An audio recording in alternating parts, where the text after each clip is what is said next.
Public is joining? You guys! Do they You fix guys! Patch For 8? the first time in months! Look! Yes! It's a real name! A real person is Oh joining my game! My God. I'm a real boy! Patch 8 finally fixed Public! Holy shit. Oh my god! Oh my god! It's here! The actual fucking deed! Alright, Public, you can get over. Get the fuck over here! Get the fuck over here. My hand is a dolphin! Oh,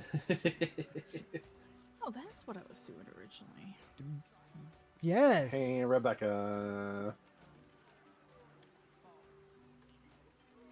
Yeah. So apparently Patch 8 fucking fixed Public at long goddamn last. And I saw the pop-up for it. And I'm like, Sarge, no, I can't let you in yet. The stream hasn't started. You don't understand. Okay.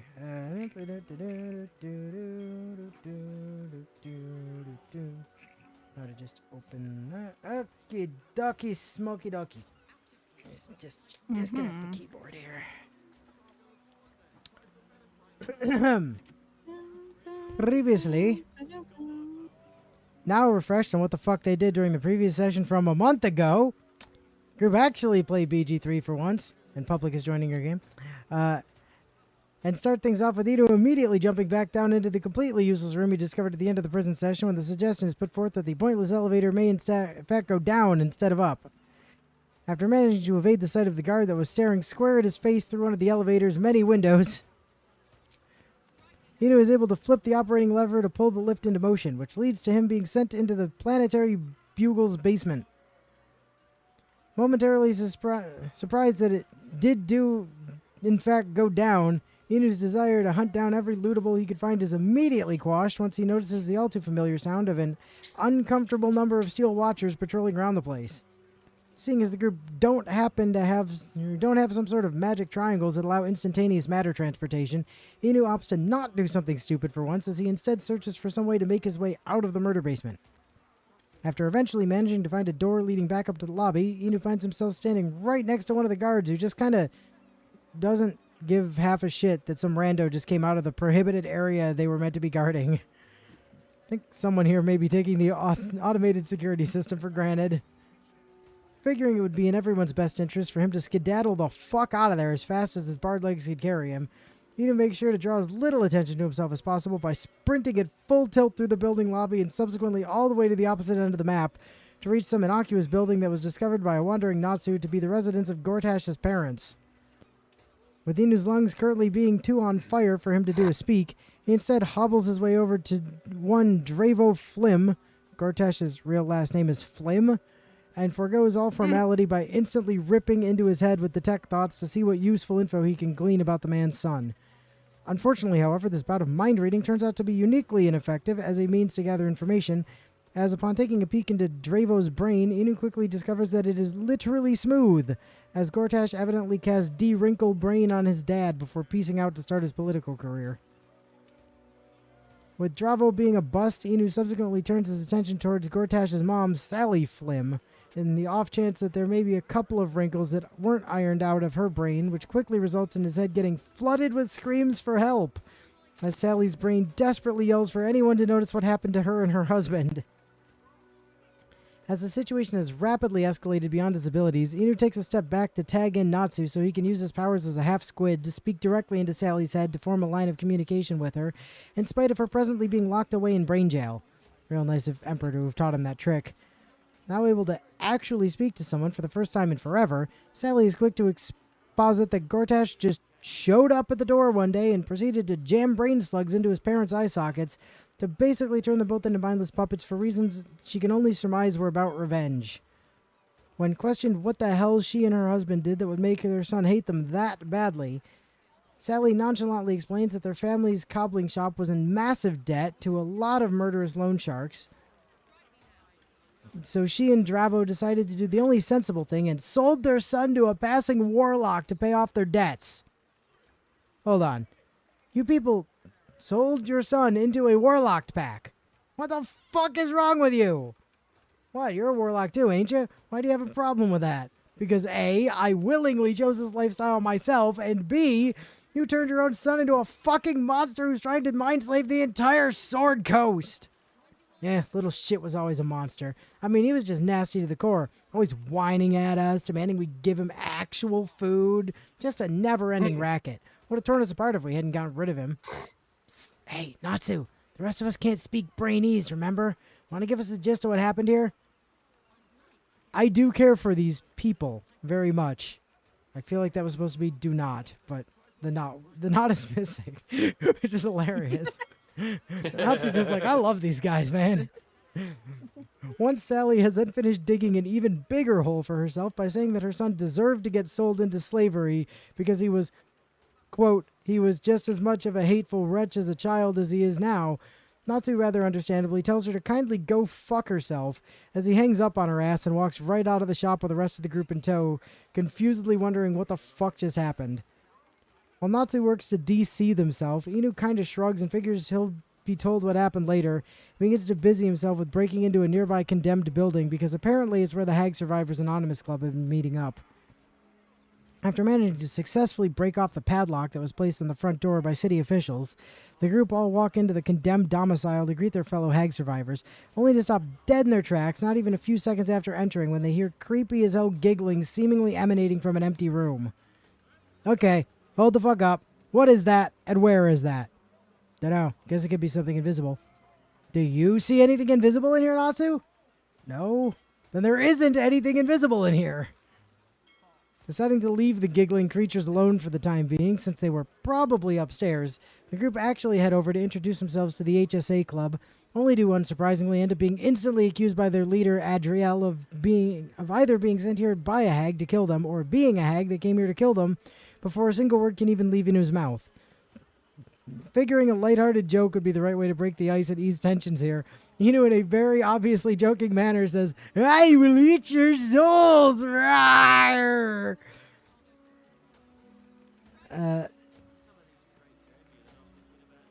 Which the HSA responded to by immediately attempting to beat him to death because they apparently cannot understand humor or sarcasm. Since very obvious attempts at humor apparently wouldn't work, Inu instead opts to very politely introduce himself by name and talk about how nice it is to meet everyone, only for some jackass lizardman named Jatlo to immediately decide to rile everyone up at his being an obvious hag trick, which is honestly a pretty understandable assumption to make considering, which leads to the HSA readying themselves to attack the group anyways. Since that introduction also didn't work, Inu is then left having to defuse the situation the hard way with some old-fashioned persuasion rolls to get the HSA to chill for long enough so we can explain that the group are friends who also want to kill hags. This, of course, immediately backfires, however, as upon seeing that he had a plus 13 bonus to help pass the necessary DC 15 persuasion roll, Inu chooses to forego any form of outside help because it'll be fine, which obviously resulted in him rolling what else but a nat 1 in response. An outcome that was so predictable that Bio instantly knew this would be the result as soon as he saw the plus 13 bonus. Same. Once everyone has finished sharing a laugh at the incredibly predictable outcome of Inu's hubris, he aces the persuasion reroll with 0 effort, which makes his anti-hag words so convincing that another member of the HSA, a nice hobgoblin named Kled, is able to tell he isn't lying because his words smelled truthful to him, which basically means the only difference between the first attempt and this one is that Inu got a mint first. With the HSA now lowering their weapons due to Kled's vouching, they apologize to the group for being so paranoid like this and explain that they're just a bit jumpy at the moment since the hag who's currently hunting them down has already managed to hex one of the HSA's members. Adriel then goes on to say that the member who ended up getting hag hexed also happened to be the HSA's leader, before then saying that said leader also happened to be that utter dumbass Mayrina of all people, which immediately causes Natsu to break out into barely controlled laughter. Natsu then further breaks out into uncontrolled laughter when Adriel says, You ventured into Ethel's lair, but you look so normal, to the person with the mangled eyeball that was jabbed out of their skull by a hag's pointer finger, only for Bio to soon join him in hysterical laughter when the group heads upstairs to find that moron Mayrina got her ass turned into a fucking sheep. As Bio struggles to regain control of himself, Inu heads over to strike up a conversation with Mayrina, only for everyone to become disappointed when a sheepish "bah" from Elle makes him realize there isn't some sort of bard option to jokingly bleat at Mayrina like some kind of jackass. Well, Damn, that's just disappointing. Oh, her husband's here. Sup, Connor? How's the wife doing? Yeah, I hear ya. I'd want to barf if I was stuck with this dumbass, too. Having caught up with how life has been going for Connor the past few months, Inu glances up to notice that there's a tiny doll in the corner of the room that seems to be the source of the demonic giggling the group heard from downstairs. The suspicious doll then confirms as much when it begins to giggle to itself once more, which causes Inu to become so enraged at someone mocking him when he isn't on real Bard hours that he immediately loads as many rounds as he possibly can into his Eldritch shotgun to blast the fucking thing into dust. This turns out to have maybe not been the wisest idea, however, as upon having a single one of the loaded Eldritch blasts make contact with the doll, it instantly poofs away to another part of the room, which subsequently causes all of the remaining Eldritch blasts to careen backwards to smack Mayrina square in the chops, because they had to hit something after losing the lock on their original target. Oops. Once Natsu has taken a moment to toss as cheap as jars of healing glass at Mayrina so she wouldn't end up a plate of mutton, the group begin an impromptu game of whack-a-mole to chase down that giggling voodoo doll as it rapidly teleports around the room to evade their attacks. This nonsense thankfully comes to an end, though, once the doll decides to stop at the edge of a hallway to taunt the group because it thought it was such hot shit, which leaves it open for long enough for Inu to finally land the last Eldritch blast he needed to turn the thing into a fine dust. Fortunately for Mayrina, it turns out that whoever hexed her didn't really have any contingencies for if the doll were discovered, despite also making it so the thing laughed so loud it could be heard from the ground floor. As upon it being firmly exploded, she instantly bolts up 2 legs back as her human self, though unfortunately this sudden increase in altitude once again puts her face directly in the path of an errant Eldritch blast, which summarily sends her ass straight back onto the floor. Once Mayrina has then finished spitting out the alarming amount of teeth Inu's stray punch missile knocked loose, she's able to semi-coherently mumble out that it was actually Jatlo who hexed her into a sheep in the first place, which is a revelation that of course comes only a few milliseconds before a now annoyed Jatlo marches over to very bluntly say as much himself anyways. As things can never be that simple, though, this of course means that the person he marched towards to automatically talk to was Karlak, again, much to everyone's immediate resigned annoyance. As Karlak has zero idea what the hell she's supposed to say in these situations, Jatlo spends a while monologuing to himself about how he's actually been willingly worshipping the hag that the HSA wants to kill, and that he infiltrated them for the sake of protecting said hag, since the HSA apparently really do have some kind of instruction manual that would actually help them kill a hag for real. Need for subterfuge now past, Jatlo reveals himself to have actually been a disguised redcap this entire time, as a fight then breaks out between him and the group stroke HSA, which also reveals that he wasn't even on the second floor yet when he arbitrarily initiated dialogue with Karlak, because of course he wasn't. This game sometimes, I swear. Now angry that she was picked to control dialogue again, in a situation that shouldn't have even been possible to begin with, Karlak immediately charges towards Jatlo without a second thought and kicks his ass down the flight of stairs he was still climbing up, which of course results in Natsu not having shit to do because his only target was now out of melee range. That sure does happen a lot, with Karlak specifically, huh? As this likewise means that Jatlo couldn't instantly be killed on the group's first turn, he of course takes this as an opportunity to immediately summon half a dozen plus hermit crabs for some reason, which are so intimidating that the group doesn't even give them a second, since they've all fought mud crabs that were stronger than these things. Not taking this insult to their crabtacular might lying down, a pair of the summoned dwebble waddle their way over to Mayrina's husband to lightly snip at his ankles, which of course results in Connor immediately falling into pieces due to his largely rotted corpse flesh. With Connor now re-dead, the group kind of glance at each other, wondering if they should actually care about that or not, before eventually deciding to reload to before he got hit with the clamps, which gives Inu the opportunity to see if he can't call out Jatlo as being a spy before they break his voodoo doll. This turns out to not be an option, however, as upon striking up a conversation with Jatlo, all Inu can get in response from the jackass is him telling the group to either piss off or help Mayrina and then piss off. Not sure why he'd insist so much on them helping Mayrina when doing so would immediately blow his cover, but what do I know about espionage? With that route of handling the situation being a bust, Inu heads back upstairs to direct Sarge on how to handle the doll this time, since maybe he should deal less collateral damage. Maybe he could deal less collateral damage in the process. A hope that was sadly misplaced, so that he and Natsu could both stand by the stairs for when Jatlo inevitably ran up to reveal his grand machinations to the group upon the doll's destruction.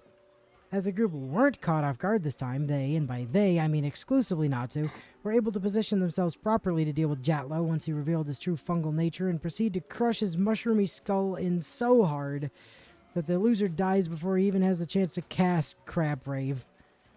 With the hag's spy naught but spores on the wind, Mayrina heads down to the ground floor to thank the group, which she had to walk past the entire group to reach in the first place, which Inu, of course, takes as a chance to mock her dumbass face-to-face for getting turned into a sheep. Once the well-deserved laughs at her expense are out of the way, Mayrina explains that the hag who did this to her is actually one that the HSA had managed to successfully track down to a... It's one the HSA had managed to successfully track down a hag to Baldur's Gate trademark, but unfortunately ended up losing her trail just after she kidnapped someone's daughter. Well, balls, that sucks. Say, you think this hag you've been hunting down might have any connection to old Ethel? I hope not. I still see that old witch in my dreams. Anyway, she's absolutely 100% unarguably super dead thanks to you lot, so we never have to worry about her again. So do you want to tell her how statistically unlikely that is, or should I? With no one having the heart to bring up the likelihood that Ethel isn't actually dead, Inu asks for any information Mayrina has on the missing child and is helpfully informed that the girl's mom, Laura, is probably at the Flaming Fist HQ back at Basilisk Gate, which means she's likely that one NPC who was angrily yelling at a receptionist to fill out a missing persons report from forever ago. If the group wanted to ask her for any specifics on what happened.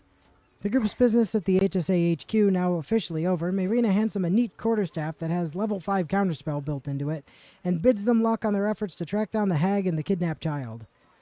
As their business at the HSA was only officially over, however, the group continues their unofficial business there by engaging in a short bout of story time, wherein they learn a new recipe called Hagsbane, which severely fucks up a hag's digestive system to the point where they apparently vomit up any children they've eaten, and learn that hags apparently really do not like being set on fire.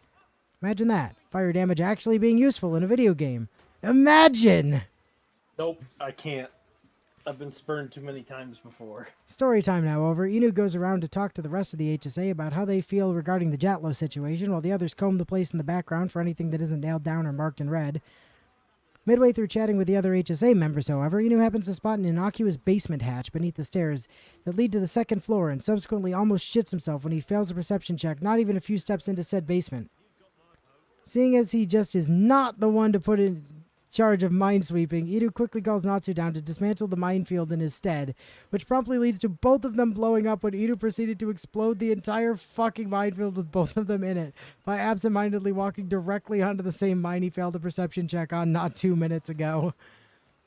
After taking a moment for their hearing to return, a largely charred Inu and Natsu resume their basement looting, which results in Inu finding some random leisureware buried under some recently exploded crates, and Natsu finally finding a damn fourth music box so that the entire group could have pockets full of emergency use capybaras.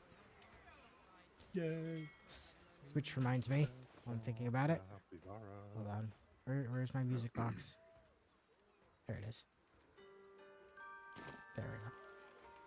Soul is now soothed from the singing of large water rodents to the group. The group climbed back out of whatever was left of the HSA's basement and began to work out where the hell they're going next. After scrolling around on the map for a bit, Inu happens to notice that the counting house was actually nearby, and upon subsequently noticing that one of the 2 quest markers associated with it was to find someone named Minsk, he makes the unilateral decision that the number home would be the group's next target destination. Along the way to the numerical residence, Inu takes some time to explain to anyone unaware, basically meaning specifically just Bio, who the hell Minsk even is, along with the giant miniature space hamster he apparently has, which, unlike Minsk himself, was something Bio was actually aware of. A short brainquake later, and the group find themselves arriving in the lobby of the calculator domicile, wherein Inu proceeds to walk up to every individual person in the lobby to check their faces against a sketch of Minsk that he apparently has for these exact situations. With no one in the lobby appearing to be the man he came here for, Inu subsequently attempts to venture down into the money pit, only to get stopped in his tracks by the guards, since his character didn't have the necessary Fallout First membership to enter the vault. Lacking Dude, any if sort that- of Pip-Boy to his name, Inu heads over to the head clerk to see if there was a way he could finesse a vault pass out of him, and upon noticing that Mead Honey had something on his mind despite his professional manner of speaking, Inu somehow manages to trick the guy into willingly handing over company secrets by simply saying he was writing a song about troubled bank tellers. This really isn't going to look good on this guy's next performance review. Because he's a dumbass, Mead Honey explains that the reason he's so worried is that not long ago his boss Glitterbeard went down into the bank's money pit, while accompanied by a veritable giant of a man who Mead Honey wasn't able to see many discerning features of because his poor eyesight only lets him see short people. Noting that Mead Honey seems to be worried about his boss's safety, Inu says, "Yes, hello. As you see, I am magical man-child woman person. Pleased to be letting me into your money vaults unsupervised, so I may definitely only check on your boss and not steal all the gold with my magic powers." Which the guy just immediately agrees to, despite noting how incredibly stupid it would be to agree to such a request, and hands Inu a temporary vault pass so he and the group can all enter the money pit. This definitely isn't going to look good on his upcoming performance review. With the group now having essentially been given free rein to do whatever the fuck they want in the money pit, they begin sprinting their way towards the grand vault to pick the place clean like a pack of starving hyenas, with their advancement only being momentarily halted when they noticed one of the guards outside of it was almost named Nickelback. Once he's actually made it into the money pit, Inu ends up having to wrangle his character into staying in said money pit, as the camera placement at the front door to the place was so janky that trying to click where he wanted to go instead resulted in his character turning around and running back out of the money pit, since apparently vaults are too scary. Once the vault door, or front door, has been defeated, Inu begins to wander around the money pit in search of places to put keys into, and upon noticing a nearby room full of numbered vaults, he sprints directly toward them without a single thought, only to get bamfed back to the entrance of the room by the security system's teleportation runes. Now nettled over this lack of customer service, Inu begins digging through his pocket for the safe keys he had on hand to complain to the manager that the vaults wouldn't let him get close, only to discover that he apparently did actually the key for vault number 5 on him for a while now, ever since the group blew up Philogir's fireworks, which really just confuses the absolute shit out of everybody. So as it turns out, when Bio and Sarge both looked up how the counting house keys worked, and Sarge went out of his way to say there was 2 types in safe and vault, since he thought saying there was 3 might have been spoilers, only for Bio to have pointed out that doing so would likely only cause the group confusion later. Bio was actually right, since the 3rd type of key, namely the high security vault keys, are apparently the kind Uktar actually wants and not the ones just labeled vault keys. With everyone now annoyed over thinking November's unmarked fetch quest is just broken because the wording on it is really just that needlessly vague, Natsu elects to just brute force the problem by grabbing a silently fuming Inu and popping a dimension door scroll to ignore the teleport runes by warping directly to vault number 5 instead.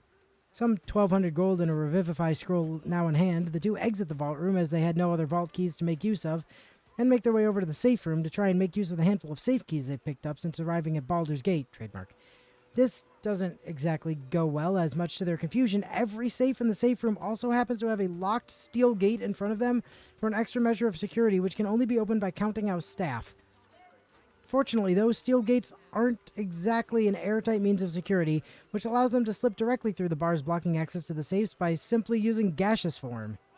It's at this point, as Inu is filling his pockets with large sums of gold and some half a dozen solid gold ingots, that Natsu realizes the group really do just have completely free reign of the place, since the various safes and vaults, for the record, that they don't have keys for aren't even labeled in red, which subsequently leads to him picking the lock of every one of them with zero repercussions whatsoever. This absolutely will not look good on Meat Hummy's upcoming performance review. While Natsu is summarily busy squirreling away all of the loot the game for some reason is letting him make off with, Inu heads back into the main hall of the money pit and ends up finding an even bigger vault door than the one that was used to enter the money pit in the first place that seems to require some kind of number combination to open. Before he can even begin to work out the lock combination, however, he finds himself interrupted by an incredulous remark from Natsu regarding the clothes, a short skirt and metal bra he found inside one of the safes, which leads to Inu likewise trying on that random outfit he found in the HSA basement earlier, and discovers that it actually looks quite nice. New casual wear now set up to show Gale later, Inu puts his attention back towards solving the combination lock for the bigger door, while Natsu starts running around half naked in the background. Yay! Fortunately for the group, the dumbass who designed the lock for this bigger door, the one that leads to the most high-security vaults in the money pit, made it so the door actively tells you when you've input a correct number or not, which makes it so laughably easy to just brute force a combination for the damn thing that Inu is able to get it open within just a couple of minutes. Utterly worthless door now cracked, the group descend into the deepest reaches of the money pit and find themselves loading into a cutscene of Glitterbeard and a couple of cash guards conversing around what seems to be a mimic chest. After one of the cash guards uneasily mentions how the Minsk still seems to be moving around, or Mimic, sorry, Glitterbeard assured her that things are perfectly fine since the Mimic was custom ordered by Nine Fingers, however that works, to make sure that whatever it ate stayed eaten. Glitterbeard then goes off on a short tangent after mustanging his smoking pipe alight about how the heroes of old ain't shit to him because of the power of capitalism being the strongest force in the world, and enables him to take down anyone with a few well-placed coins. Obviously, though, since Glitterbeard has clearly never heard of the concept of tempting fate, this short tangent, of course, leads the Mimic's lunch to immediately punch its way out of the creature's stomach, as it's revealed in an incredibly dramatic fashion that the man Glitterbeard entered the money pit with was, in fact, Matt Minsk all along. After loudly proclaiming that there was, in fact, no gold inside of the Mimic he just crawled out of, Minsk then proceeds to grab the thing by the tongue and giant swing the damn thing clear across the room before turning back to Glitterbeard to inform him that lying, and also turnips, is bad. Seeing absolutely no reason to interrupt Minsk's lesson on ethics, Inu begins to kick back and hand out some drinks to the others so they can watch the show, before getting caught off guard from a voice popping in to refer to Minsk as actually the Stone Lord that Nine Fingers has been pissed at this whole time. This dramatic reveal of the Stone Lord's identity is then followed by a less than dramatic reveal when one camera pan later shows that the voice that was calling his name actually belonged to Jaheira, who is so obviously not Jaheira that the game itself even went out of its way to write Jaheira's name in quotes in the character tag for her dialogue. Maybe this fake out would have worked if we didn't already know about Auron's shapeshifting powers, but seeing as how we've known they were a thing since even before arriving at Baldur's Gate, trademark, this one just ain't it, Chief. Then, as if it wasn't already more than blatant enough that Jaheira wasn't actually Jaheira, she loudly proclaims that she was here with the Stone Lord to steal the gold from the high-security vault in the name of the Absolute before summoning half a dozen ball cultists before dipping from the scene with Minsk in tow. Why is Auron so abysmally awful at impersonating people when that's all she ever does? With Minsk and Orenberry now gone, the group let out a collective sigh over Auron once again sucking at her job and get to work on keeping the counting house staffers safe from the bunch of nutjob cultists she left behind. With the cultists closest to him not being much in the way of viable targets due to them having spawned in with Sanctuary already active, cheating bastards, Natsu instead hops the railing that overlooks the high-security vault and Squid poses his way down to smack the cultists that spawn closest to Glitterbeard. Unfortunately for Natsu, however, this cultist also happens to be a bit of a cheating bastard, as they spawned in with essentially several stacks of Wraith form already active, which both caused Natsu's supercharged Divine Smite to do approximately fuck all for damage, and made him have to burn all of his actions for the turn in order to kill them. Bunch of ballless jackasses. Oh, hey, speaking of Wraith form, I mentioned it to Bio last Sunday stream, but I installed a bunch of new mods for STS to use next time we play it. Hell yeah. Mentioned it to Bio last Sunday stream. What am I then? Chopped liver? Yes! Fuck off, Willow. You're not part of this. Oh, yeah, I remember that. With Willow now dead and buried, Natsu spent some time talking about some new SpongeBob cards he got and describes how the one about having a lot of money is surprisingly worth a lot of money. Who'd have guessed? A few turns out of the round later sees Natsu finally able to say no to someone for the first time since he bought the Solemn Judgment Brain Slug power months ago. Which is an event so momentous that the game decides to celebrate by having one of the cash guards kill a cultist so hard that they release a death scream so visceral that they likely had to set the VA on fire in the booth to get such a clean performance from them. With everyone now hyped up from witnessing such an amazing display of acting as that, Karlak turns out to have actually been so entranced at the display of hyper-murder that she apparently just forgot how to breathe for a minute or something and fell over unconscious as a result. Since Karlak spontaneously falling over isn't exactly anything new, Inu remains so unstressed about the situation that instead of worrying about the well-being of his friend, he instead begins to talk about how excited he is over the new Naruto-themed STS mod he found, which eventually leads to him and Natsu actuallying a joke Naruto joke Bio had made, as if he wasn't already fully aware of the background context that was needed for him to even make said joke in the first place. With Willow then calling the two a bunch of nerds for overanalyzing and ruining Bio's joke, Natsu responds to this claim with a flat correct, as he then begins to explain how he was actually a bigger nerd than the people who were in a literal nerd club back at school. With all of the cultists having been dead for a hot minute now, while Inu and Natsu were preoccupied with talking about the usual suspects, Inu heads over to chat with Glitterbeard to ask why he had a mimic on hand to begin with, to which he's basically told when Nine Fingers asks you to cooperate with her, she isn't asking. Since that plan clearly did not work, Inu asks why the Absolutist cult would even need all that gold, gold, which Glitterbeard can't really answer since no one has told him shit about what the hell is going on with all that Stone Lord business, and that the only thing he knows about what just happened is that the Absolutists just made off with all the gold that had been deposited by the civilians, non-important citizens, residents of Baldur's Gate trademark. Since he's kind of lost any and all meaning for how important money is by this point because of Natsu's Natsu things, Inu openly admits he doesn't really give a rat's ass about the untold economic crisis that will assuredly devastate the city as a result of this robbery, and asks that Glitterbeard just tell him how to find Minsk already. Not really having anything he could really say to that, Glitterbeard just throws his hands up and tells the group they can dig around the high-security vault for clues, then just so long as they keep in mind that they will be rewarded if they find a way to get all the money back and keep the price of eggs from skyrocketing.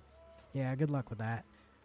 Now given the go-ahead to snoop to his heart's content, Inu immediately runs into the freshly emptied money vault to search for clues to where Minsk went, only to be annoyed when the only ones he finds point toward the sewers. You know, the place we already knew the Ballas Temple was in. Without much in the way for clues that actually matter, a slightly miffed Inu makes do with pocketing a pair of boots that apparently belonged to someone that was just such an asshole that even his boots are best described as looking smarmy, and then warps back to camp to see if the actual Jihira would have anything to say about the stuff that just happened in the money pit. Upon making it back to camp, however, Inu finds himself suddenly walking much slower than he normally would be, which leads to him confusedly checking through his pack to find he has once again been pranked by Natsu, reverse pickpocketing half a ton of random books into his bag when he wasn't looking. After angrily warping all said books back into Natsu's inventory because it is not story time yet, Inu heads over to the usual spot Jahira, no quotations, stands around camp to tell her about all the shit they've been up to since the last time they talked to any of the tag-along crew. All right, kind of forgot, but apparently Nine Fingers wanted to talk to you about something. What's that about? Ah, before I answer, tell me, what do you know about a man named Minsk of Rashimin? More than you'd think, but go on. Well, he was my best and oldest friend, and we fought side by side through many battles.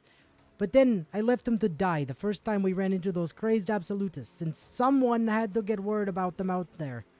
It was the greatest shame of my life, and not a single night has gone by where I haven't lost sleep over it. We literally saw him robbing a bank downtown like 5 minutes ago.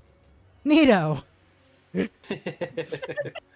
Jahira having taken the news that her friend is alive with a surprising degree of nonchalance, Inu decides to warp back over to the high security vault so that she wouldn't hear him laugh his ass off over how unintentionally funny her reaction was, and then begins working through all of the storytime books Natsu had tried to foist onto him previously. Amidst the new bout of storytime, Inu ends up reading through a list of vault owners, which leads the group to mistakenly thinking the vault they opened in the vault room earlier had belonged to Duke Ravengard instead of the dude from the fireworks shop, since, once again, the naming convention for these damn vaults is annoyingly inconsistent, to the point where the vault owner list they just read was actually for the high security vaults without any indication of such in the note itself. Seriously, why the fuck did they make the vault types this annoying to keep track of? Hello, my name is Enver Gortash, and insert topic here is my favorite priority in Baldur's Gate, trademark. Gortash in response to literally any political question asked of him during his election campaign. With storytime now concluded and it more evident than it's ever been that Gortash is a sellout, the group begin to make their way back out of the money pit, only for the game to fight tooth and nail to stop Inu from leaving, because the janky camera down there turns out to have been even worse when going in reverse, and kept making him either slam him into walls or re-enter doors that he just left. Once Inu finally wrestles his character into going the way he wants him to, the group make it back up to the Calculus homestead proper, which leads to Inu finally noticing that everyone is covered in piss for some reason, and that he can see said piss-covered silhouettes through walls.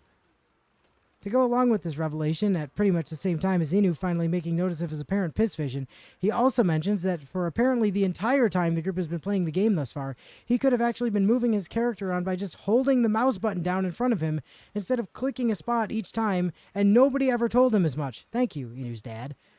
As it had now been mentioned by Inu himself, Bio decides to vocalize the question that he'd been wondering for most of the session and asks why everyone started to suddenly be covered in glowing piss after the detour to visit Gortash's parents, to which an exasperated Inu exclaims that he has no goddamn idea either.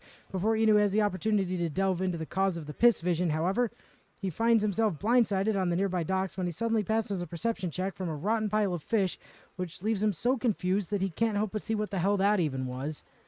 After subsequently passing a constitution check to prevent himself from throwing up in disgust over the fish being that rotten, Inu is able to dig around through the revolting mass of fish and, for his troubles, ends up finding a discarded pouch containing a key to open a buried treasure chest, in addition to a map leading to said buried treasure. After reading the note from one Papa Fins that was scribbled on the back of the map, wherein he uses his dying breath to brag to his son about having been right to never buy food or new clothes, which allowed him to leave all of the savings he made in one piece for him to find, Natsu is quick to bemoan the fact that the life savings are probably only to be like 32 gold or some shit because normal people are so dirt poor. Ignoring One Piece's treasure as a later problem, Inu starts to climb his way up from the docks only to be caught off guard from a different perception check for something he didn't even see get highlighted.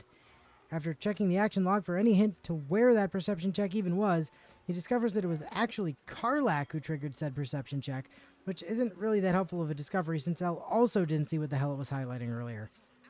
Since whatever the hell that check was for just wasn't worth the time worrying over, Inu instead leaves to figure out what's up with the piss vision, while Natsu meanwhile ends up running into the League of Really Smart People Society that was brought up a forever ago back in the Mushroom City.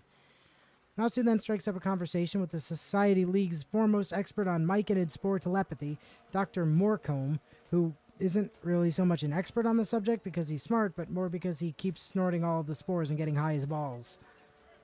I mean, I guess that's not really something actual scientists haven't done for experimental purposes.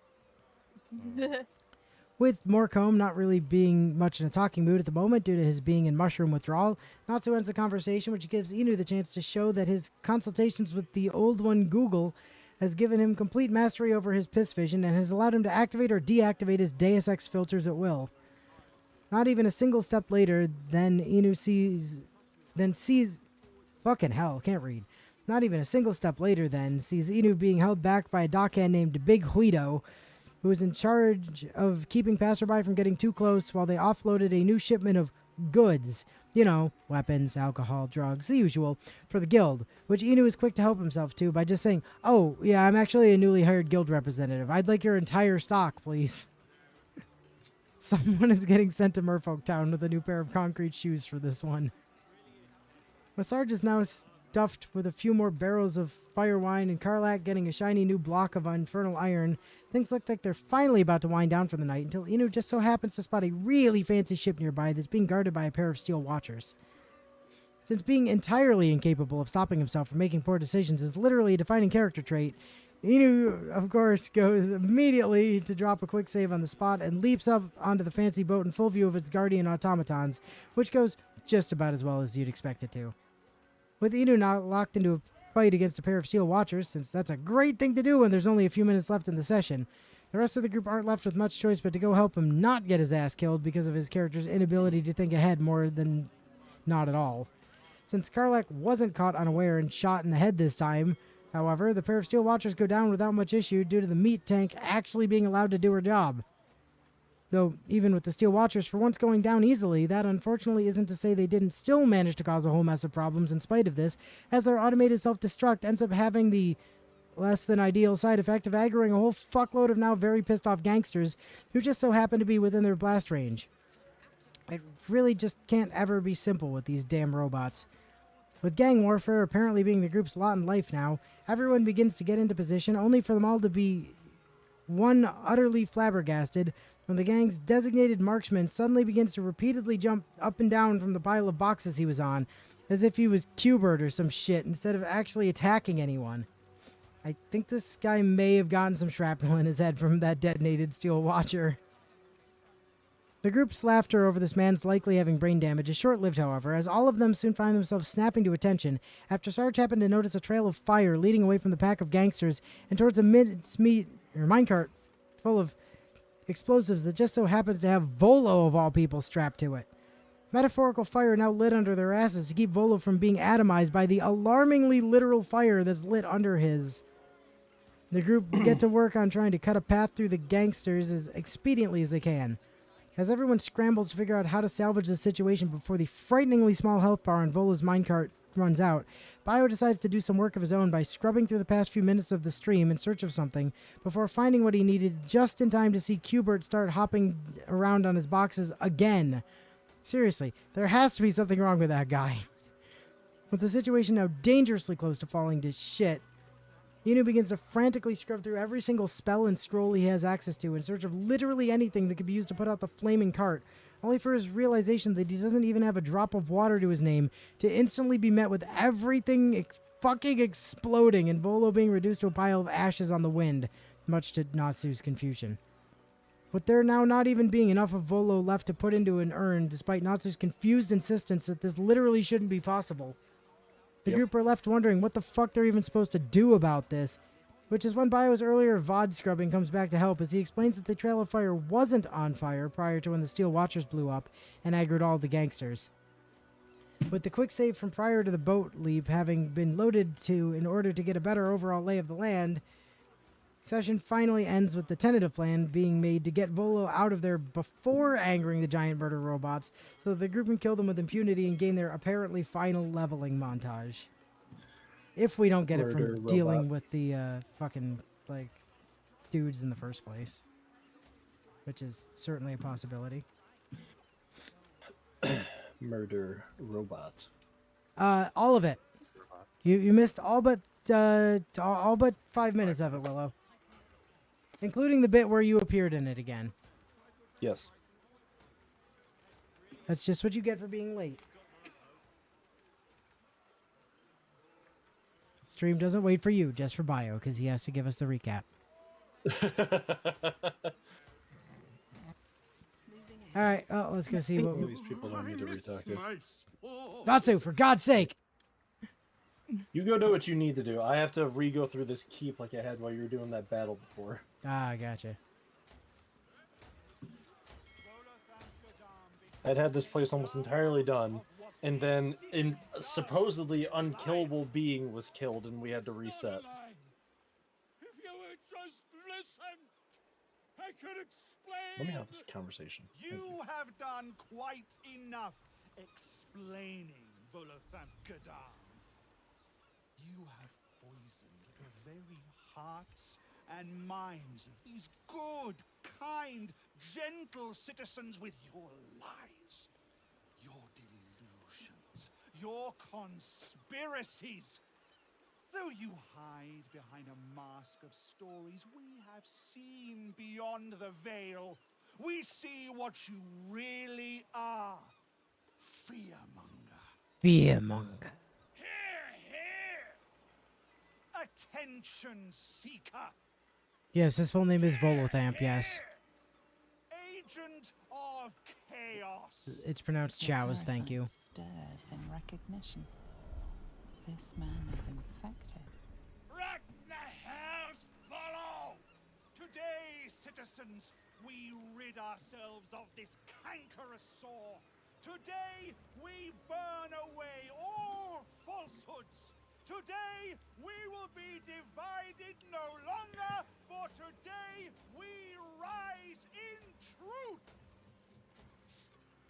Don't just stand there! Help me, goddammit! Help me! Journal updated. Retrieve Omalum. Okay. Yes. I mean, it's food, so strictly speaking, Willow. Yes, I'm going to say a sleeve full of waffle cones is a valid dinner. Also, Bard option. Oh boy, here we go. No, it's definitely, listen, it's definitely a valid dinner. But you know what would be even more valid of a dinner, right? Would be if you get an apple and, like, cut it in half and stick it between like a couple slices of bread Yep. with maybe some cinnamon, and then just throw it Yeah. in the oven. You could have a really nice apple pie for dinner Oh no, we're doing this, are we? All right. Oh yeah, every time, every time. Okay. hammer time. What's this? Another heretic in our midst? Another mind clouded by the disruptor's lies? Another soul to cleanse? Well, we are nothing if not gracious. Let us see if we cannot lift the veil from their eyes too.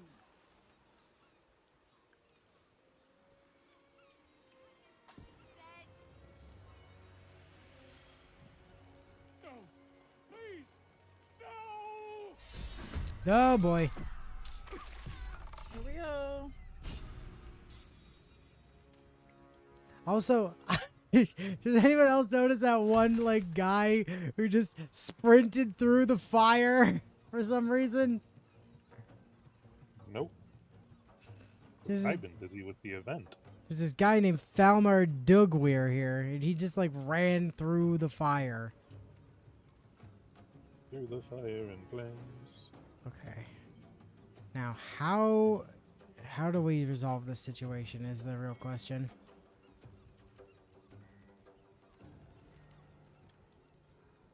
I think the plan last time was somebody was gonna like reverse pickpocket some fucking water into my pockets, weren't they?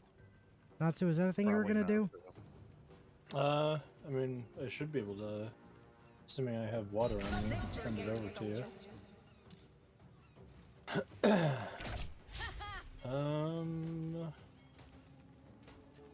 All of my water might be back in camp. Give me 2 seconds. One. Where is it? Well, you haven't gotten to 2 yet, so like, you know. 1, 2. Hey, look, water. Pretty sure the plan from last time was figure out how to deal with this next time. Well, no, I meant like before Volo exploded. I think the idea at that point, when I was still trying to get over there and figure out how to not make him be on fire, was that somebody was just gonna put water in my pockets. No, that's alchemist fire. That'll make things worse. Or it'll kill a baby. A goblin Where's baby. the baby. I'm just gonna actually surge this because it's Volo. That's not Volo. That's Antina the Goon. Or Antinia the Goon. Do you suppose she's a gooner? Maybe. Those are all smoke powder barrels. Those would make things a lot worse. What the hell? There's the water. Okay. So, I have a lot. Very nice. How much? All right, Karlak, go get him. Quit playing 14. Okay. The problem is, he's not wrong. I About know. 14 to play this. Bio's right. I'm If gonna- if we have enough fire, it might kill the other fire from being too fiery. I'm gonna send 3 over to you. I am not. That might have been too much. You can no longer move. I'm just encumbered. Oh. I just move slower. I can take the items back out. It's okay. I think I'm not I think I encumbered, was I good can do until 3. Like I think unless you did them all at the same time. I'm moving them all at once. So here's one. Oh no, even one is too much. All right, hold on. I'll take something from you. Yeah, not you called don't book need drugs, this. but You don't need this pink rose dye stuff. Yeah. There we go. Still good. Yes. Okay. Although I will have that back later. Yes. Mm-hmm. And then I will give one to Sarge, and I will give the third one to L. Just so y'all have options for water. Yes, much appreciated. All right, now I need to get to Volo ASAP. So we're gonna hit the dash action, and then Run, bitch, run! well, as much as I can anyway. And I'm gonna provoke an attack of opportunity doing it, but I don't see a way to. Yeah, I don't see a way to not do that while keeping optimal movement range. So, actually, that one doesn't. How does that one not? Oh, it did. It was just lying to me. Okay. Carry on, my wayward son. There will be peace when you are done. Doubtful. They went through a lot of shit. Okay. Don't worry, Volo. I'll make it better. I'll sing. I'll perform the Queen's High Seas. That'll summon water, right? Probably. I'm also on fire, as it turns out, but that's fine.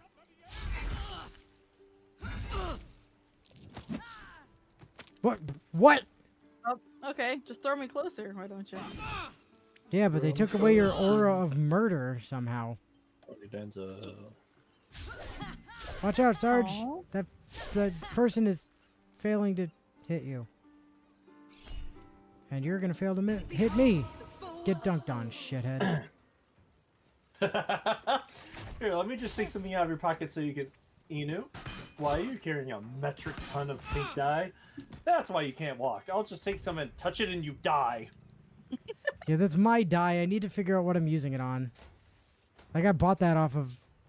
I can't remember who, but I found it in Merchant's inventory and bought it immediately, like forever ago.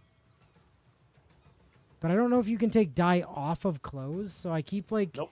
I keep trying it on stuff after sessions to see if I like how it looks on it, and I haven't found anything that I really like the look of it on yet. Yeah.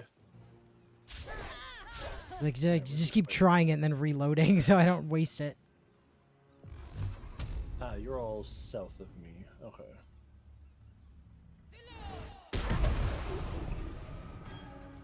Ah, I see the XP and damage numbers. You're over that way. Okay. Now, how close do I have to be to... I'm gonna get real close, just in case.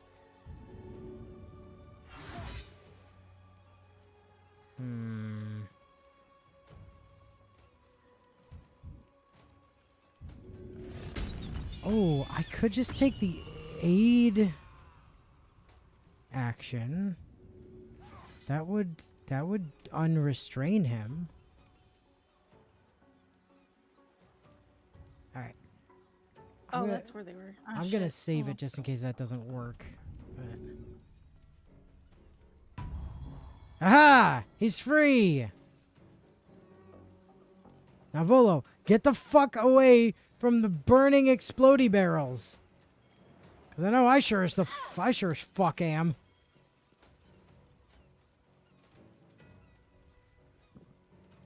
Then I'll even play you a dance to make you quick. Go, sir! Yes! Good! Flee! Alright, Volo's safe, everyone. Turns out we didn't need the water, but... We don't need no fire. The roof is on fire. Better to have and not need than need and not have. Precisely. Hey, Bio, how you doing on box count, by the way? Oh! I think I've died. I mean, not died, but I'm down. Yeah, Volo's fine. He got clear. I got caught in the explosion, though. But better me than Volo. Me we can fix. True.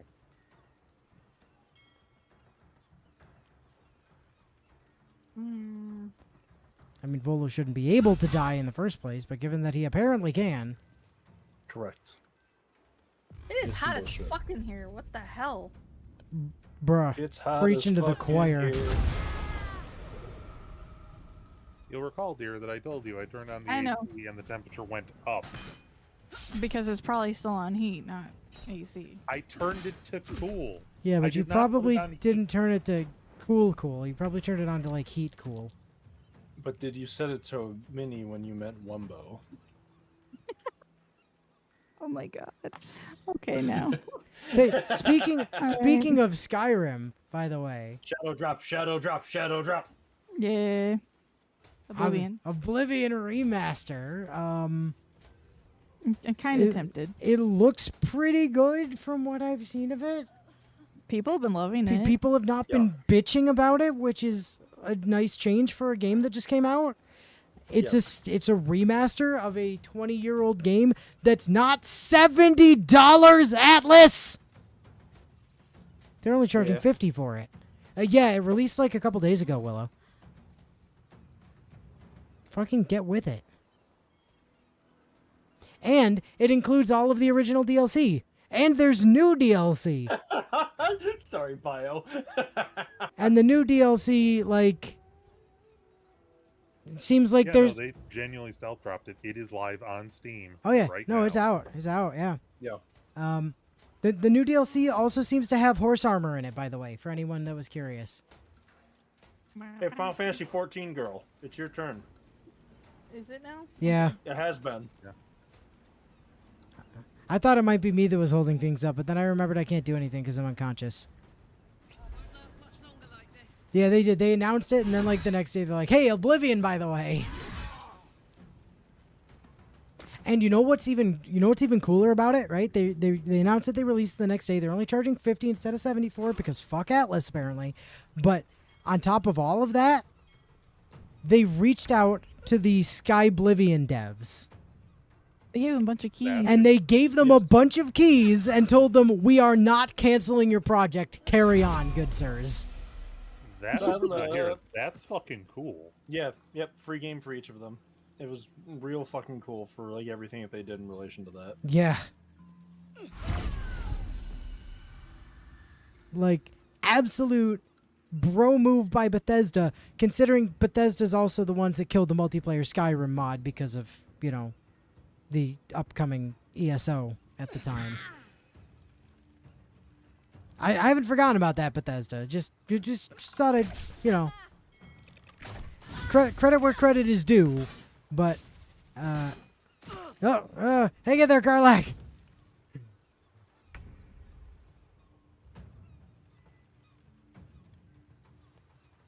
Okay. I know when it dropped, I saw it and I'm like, I want to be excited, but like, I don't know. A lot of the releases lately have been so trash that like, but no, everything seems to be really good with it, and so I might have to actually buy it and play Oblivion again for like first time in a while. Although I did see, apparently Oblivion Remaster doesn't run very well on deck. I couldn't attack the other one. I don't know why, but it would not let me target it. It might have been. All you had to do was move a little bit. It was line of sight. You have a stack of bricks next to you. I double checked it. It did not give me line of sight related shit.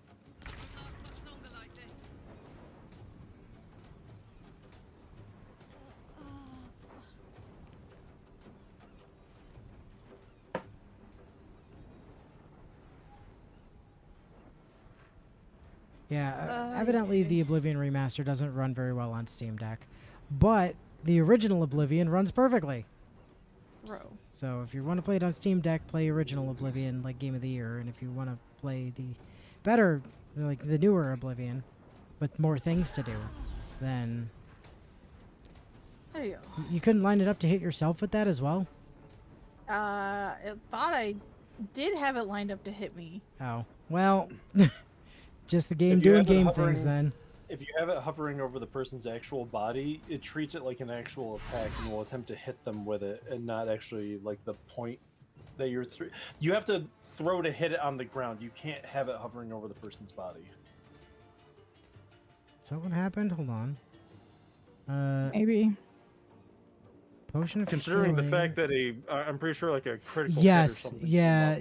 Karlak threw Potion of Healing. Potion of Healing hit Shelly for 2 damage. Potion of Healing hit Shelly for 2 bludgeoning damage. Tavern Brawler. Or 0 bludgeoning damage, Tavern Brawler. Potion of Healing was hit for 6 bludgeoning damage. Karlak destroyed Potion of Healing. Shelly was healed for 9 HP. Shelly lost downed. Okay, yeah, that is what happened. Well, you know, potion throwing being potion throwing. As you do. Yeah. Yeah, it has to hit the ground, can't hit the player. What? Otherwise, it treats it like an attack, does some damage, and Okay.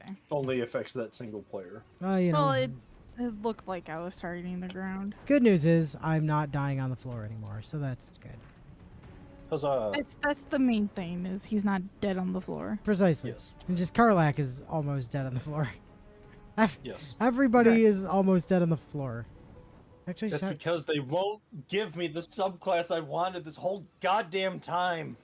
but you can reclass now. It's fine. No, it doesn't exist in the game still. Oh. It's the sorcerer subclass that gets access to the cleric spell list. I thought you meant you could finally be a Hexadin. No. I mean, I probably will be, but that's my favorite subclass in the game is sorcerer that gets to use cleric spells. Because getting to twin cast some of the cleric spells is real good. Oh yeah, Twin Cast Revivify would be pretty solid. Or Twin Cast Spirit Guardians. Celestial Bloodline Sork. Yeah. Okay. Volo! Volo, I'm gonna come, like, interrupt you before something stupid happens, like you... Slipping through the absolute blockade is risky business. Everybody pays. Gods, I really thought I was done for. Huh? In another world, I you were. suppose thanks are in order. Again, what's an heroic story without a little risking of one's neck, eh? And you know what they say, the bigger the story, the more people want to kill you for it. I'll tell you all about it, but not here. Too many eyes, ears, and weapons about. Meet me at your camp. Only if you promise to do another ice pick lobotomy. Alright, leveling montage! Sarge, in case you forgot. Fighter. Spell sniper. Spell sniper. Fighter sniper. Meanwhile, Yay. for me, Aura of hate. for me, there's only one thing that I can do for level 12. Obviously. Pick up a new class. And it's not Bard 7. I'm gonna be a paladin now, motherfucker! Oh, jeez. Oh, L, so now that I finally have 7 levels in Paladin, you're going to want to stick nearby me, and Inu, if you plan on using your ghouls at all in combat, you as well. Because I now have Aura of Hate. Me and any nearby fiends and undead gain an additional 3 piercing damage to damage dealt with melee weapons.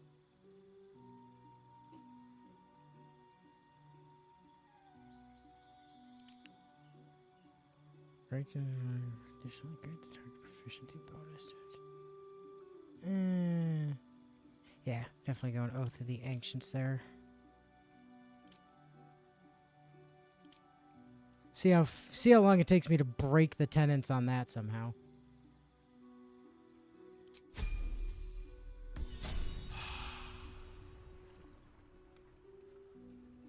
All right, and so the final build of being Bard 6, Warlock 2, Cleric 1, Wizard 1, Sork 1, Paladin 1 is complete. I'm sure nothing unfortunate could ever come from Karlak needing to stand near you during combat, Natsu. I know the risk that I put upon myself. I don't know what you're talking about, Bio. I know the risk that I put upon myself. My build is perfect, Willow. I'm like 1,000 different classes. Your build hurts my soul. It's fine. Don't worry about it. Now I have healing radiance and lay on hands, so I have even more healing than I used to. I am the master of the heals. It's fine. Don't worry not about my healing abilities. They are tremendous. No, I should not have taken 1 level in everything. I needed to be a 6th level bard. That's how I got magical secrets. This character's literally an idiot who's incapable of forward thinking to any degree. This build makes total sense. Exactly, it's in character.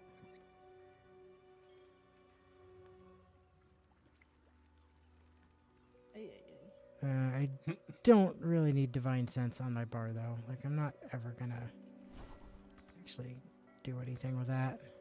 Is my bar locked? It is locked. Go away. Alright, where's that die so I can send it back to you? There it is. Custard and pink rose die to Shelly, right? Why am I? Jeez. Okay.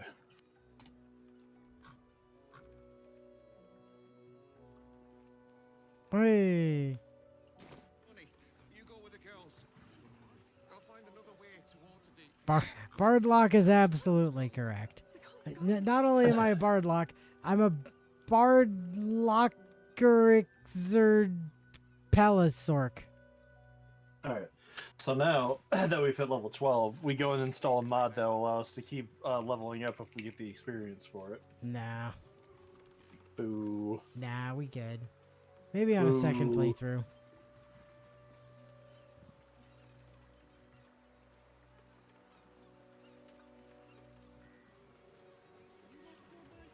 Well, I guess we don't really have to deal with those steel watch anymore because we already got our level, so really no good reason to deal with them. I can't wait until we're ready to go into the final fights of the game and I can completely respec because I won't have to do merchant shenanigans anymore. You know, I do wish there was a way to make my friggin' quick cast, like my quick bar, even bigger than it already is. Maybe I should try to find a mod for that. Because, like, not everything actually fits on here. Even with me having completely minimized the items window. Which is quite frustrating. But whatever.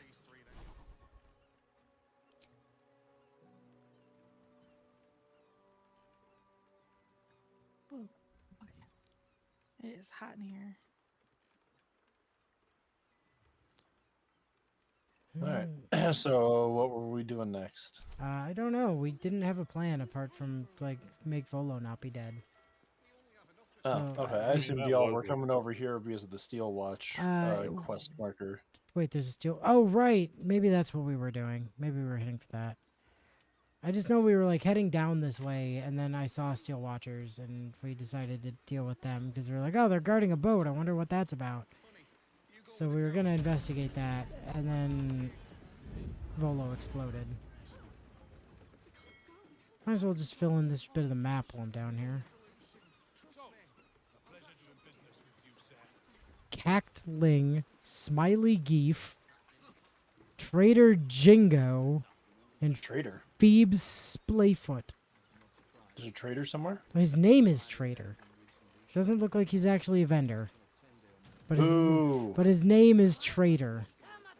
How dare they deceive me as such? I know, right? Hey, Karlak, you gonna take that level? No, too busy playing 14. War is good for I some. didn't even know I had a level, to be fair. Oh, that did not want to load. Most of the time, it doesn't fucking matter for me. Chill. We've been talking about it so much, and it happened last session. It's okay. I blame myself. I didn't say like, oh, hey, it's our final level like 18 times. But that's on me. Oh, what the? Brave mother, queen of the depths.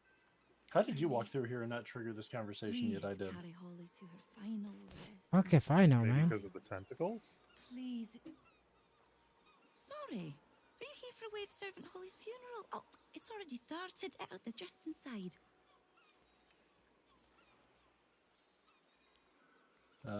Thank you. The commentary that her name is Untaken. Does that mean unmarried or what? No idea.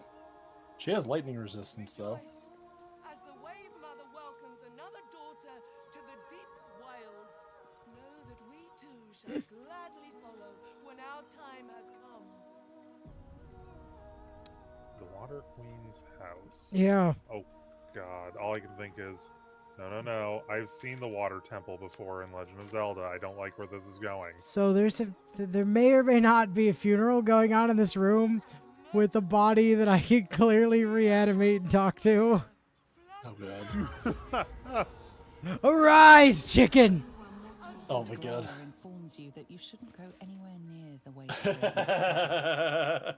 Well, I didn't. I just tried to talk to it. Excuse me, I would like to talk to the dead person. In Umberly's name. Speak! Tinted glare informs you that you shouldn't go anywhere near the wave servant's body. Uh-oh. I said speak, dead woman!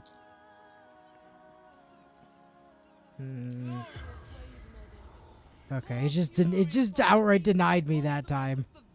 Bio, it could be because we're doing this during a funeral for the person he's trying to talk to.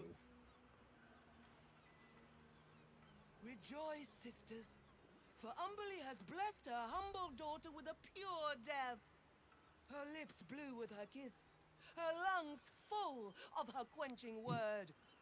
Umberly's mercy saved her from a slow, sinking death in the beast's shadow.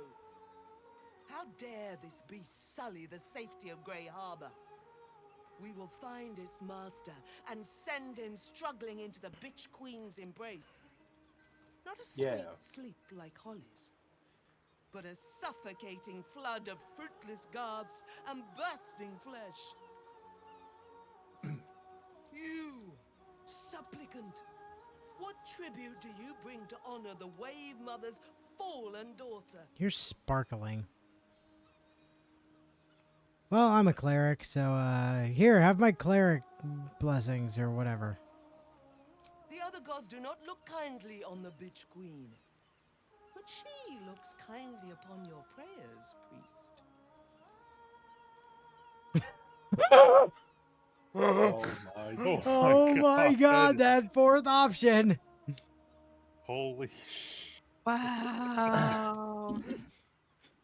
All I would ask is the chance for saves coming, depending on if this Look, you're making your sister so mad. Nice corpse! An act of divine mercy. Blessed Umberly saw fit to spare her an ignoble death. But her passing was not as the Wave Mother intended.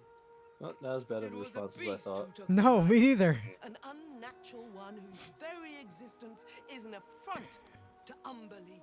Gingers aren't that bad. Wretched metal monstrosity hewn by hubris. A rusting pollutant that bleeds black blood into Umberly's pristine. You are a monster. No, Willow. It's I am a monster. Coach. The first mankind all over the world. Yes. I mean, I'm good at slaying beasts. Can I help? The Queen of the Depths is generous to those who serve her, and her favor is far less deadly than her wrath. Find the master of this poisonous beast and slay him. Then one of her most precious Is it Gortash? gifts shall be yours. it's probably Gortash. What in the city isn't Gortash? Yeah. No, just to check. This precious gift isn't drowning, is it? Just want to be real clear about that. That privilege is not yours to earn. Oh, well, thank God for that. I mean, oh no, what a shame or something. Shit like this doesn't even register anymore. This is just what happens anytime the game sets a his character into a delicate situation. Nonsense! I am a paragon of being a paragon. I hate that referencing Viet Crystal made me briefly forget my anger. Yay! Alright, anyway, where's this beast's master exactly? Struck Holly while she was swimming in Grey Harbor. She was found by some fishermen. We haven't found its lair as yet. We really do need to Perhaps do you can Viet find Crystal where the sometime, beast you and takes I, its Willow. slumber and I skewer know I your already did while it, waits. like, solo forever ago, but, That playthrough is eternal. Nip is what I name all of my scissors now.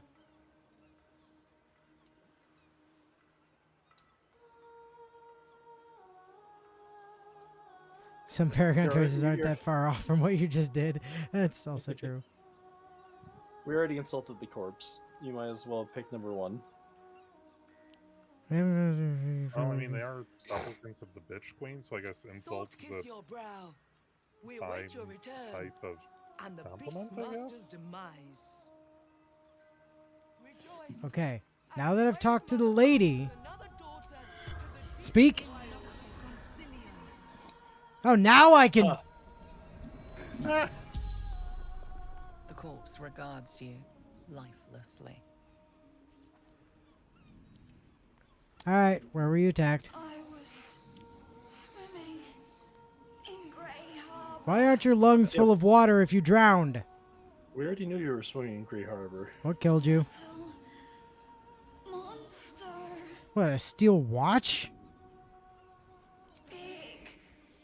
No, not a steel watch. Hit my head. worship of some sort? Everything went. I mean, mention of leaking dark, ichor, or oil?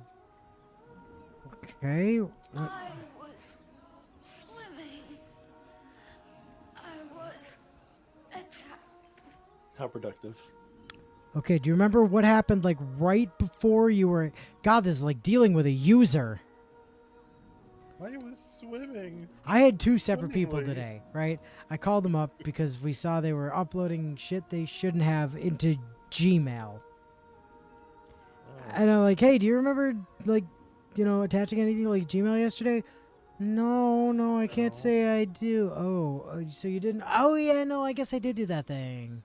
Of course you did. Just black blood everywhere. The spell's power wanes. You can ask no more questions. It does kind of seem like this lady got hit by a damn boat, yes. Know that we too shall gladly I go don't know that they where know our what a time has motorboat come. is, possibly. It does sound like she got hit by a motorboat. Not gonna lie.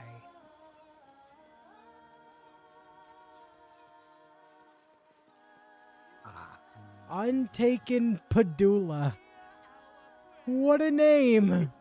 The Pedula oblongata. And then Untaken Zestrea. Oh, it's like a title. Okay, I get it. It's like a title. So we've got like Dark Breaker, Seawind Flan. Seawind Flan? Surely Wow, how's Flan must be her first name and not like Seawind Flan being her title, right?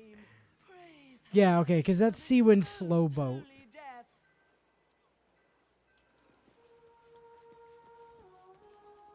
There's also an upper room. Where does this go? Does this button do? Where does this... Hello? Darkbreaker Vilmina is...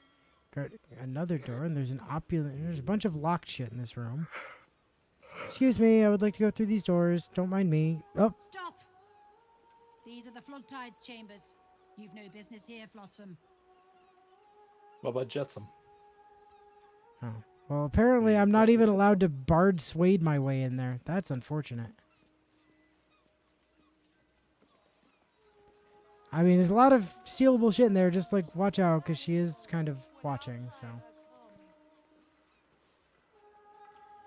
Actually, you know what? I'm just gonna make a save in case Natsu gets caught doing something stupid.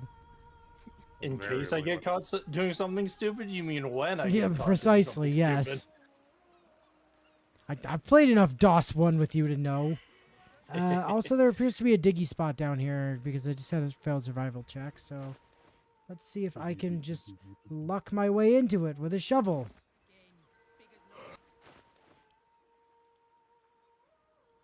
Start. Why is start digging not an option? Start digging!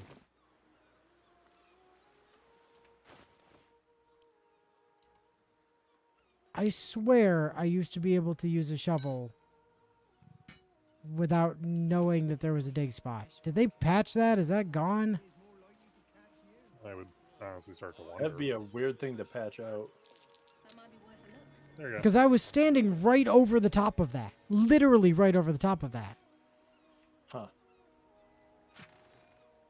Arrow of dragon slaying. with plus 2d6 force damage on it, and deals double damage to dragons.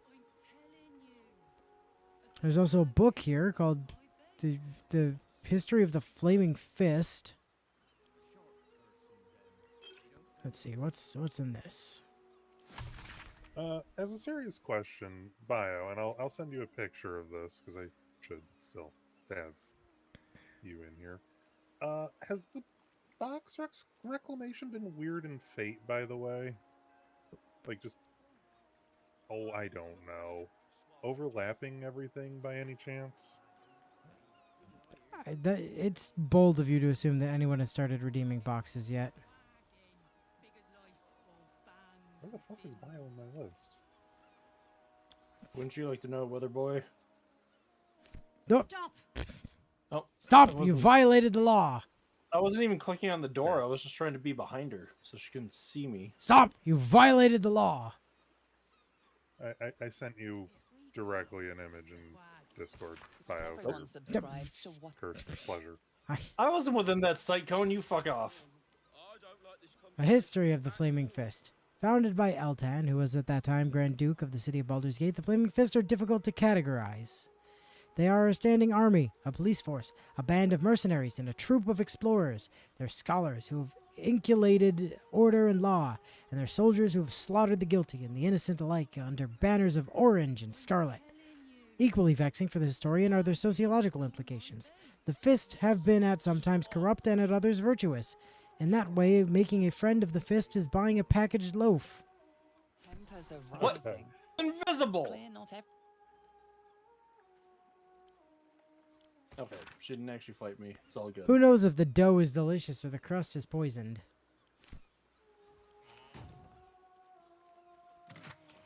I think I'm afraid of Swalgoggins. Yeah, I figured you'd at least get a good chuckle out of seeing, yeah, the roulette window. Hmm. And I believe I even posted a copy of the image to our off-stream chat. So I'm just trying not to burn turns while I'm invisible. I'm in the office.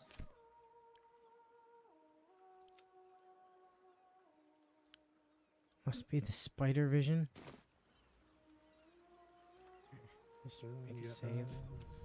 Speaking of, Spider vision. everybody. set foot in a restricted area. A swift exit, maybe. Why'd that make me? Okay. Well, you To buy your way in 14,000. try to convince them you belong there. You've got high charisma. I guess we don't need to be in turn-based mode anymore. I don't know why the invisibility potion keeps wearing off. Because I think the devs know. And knowing is half the Someone's battle. reported a theft in this area. What? It seems you're the likely culprit.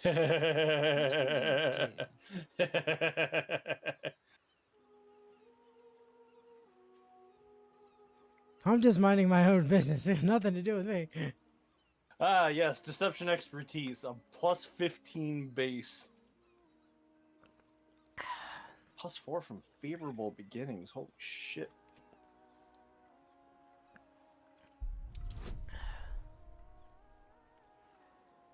Ah, my first attack roller ability check made against any target gains a bonus equal to 1 proficiency bonus. Yeah.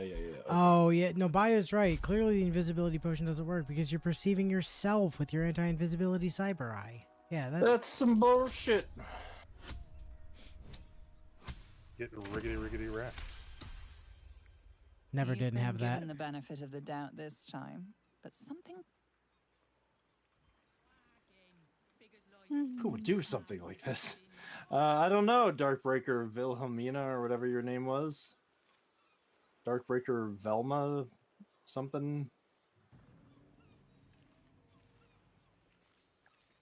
Ah, jinkies, Velma.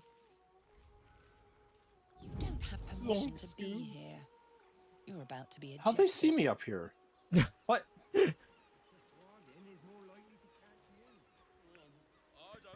You don't have permission to be here. Alright.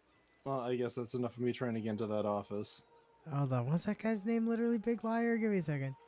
Big Liar Bronson. Yeah, Dim Fimberg and Matherney. I need a quick word. You hear these mooks trying to tell me about fishing?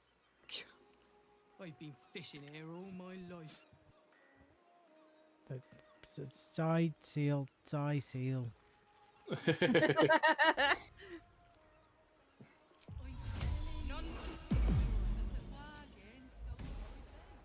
What's a swag gouging? Oh, I can't fly up there. Okay, good to know.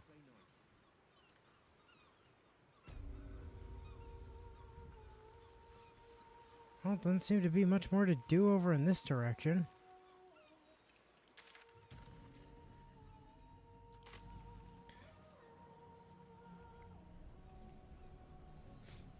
I think I'm afraid of swag gougings. Yeah, I also was not allowed to go to that rock. My flight likewise said no. Yeah, I wanted to double check just because I had more time to look. I know you have a limited window. I do have a limited window, that's true.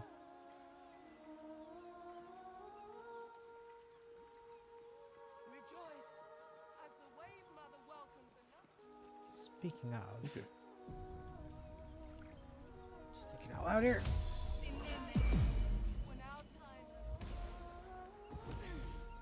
Nope.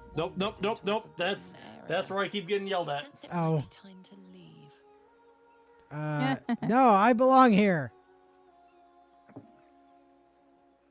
Yeah, you know, it's fine. Look, I've been sent to join the patrol. There've been reports of someone trying to sneak in. Yeah, me. I swear, I am 100% definitely actually trustworthy. See, it's fine. I even have guidance. And a quick save, just for good measure.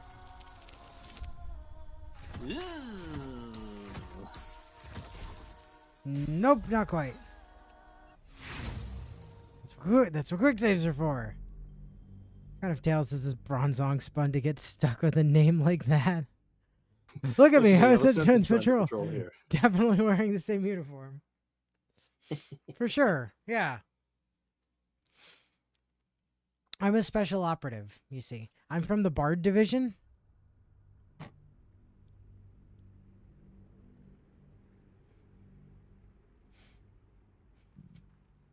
Sorry, I just looked out of the corner of my eye and saw the echo across the room talking about Sabrina Carpenter for some reason. I have no idea why. What the fuck? Huh?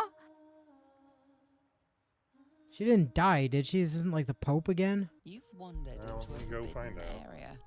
You sense Yeah, it might be time Sarge, I need you to go look up if Sabrina Carpenter's dead. Okay, a 4 again. All right, sure. Oh yeah, that's That's actually funny. literally impossible. Yes, even if I you got need- a 4 on the guy. Yeah, it's I need a at least 21. a 5.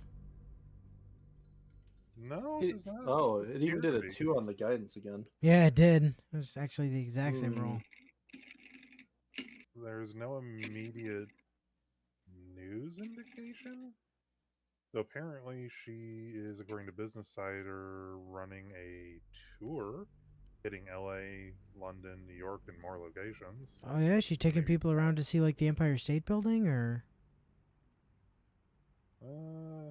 Sabrina Carpenter's short and sweet tour just got extended to more dates across the U.S. I didn't realize she could be a licensed tour guide for all of those different places. You've wandered into a forbidden No, I area. swear, I'm supposed to be You here. sense Don't it worry might be about it. time to leave. See, supposed to be here. Never didn't have it. You've been granted free passage. What you do with that privilege is up to you. Hey. You've set foot Yeah. in a restricted area. A swift exit may be in order. You have to do this for every single one of them. Why are you looking at me like that? I live here. Sorry, I Christ. live here.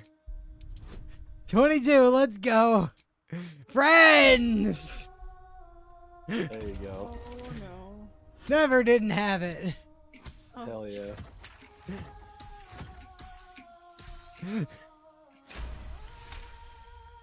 I'm a new guard. I live here. You've been granted free passage. Yay! What you do with that privilege is up to you.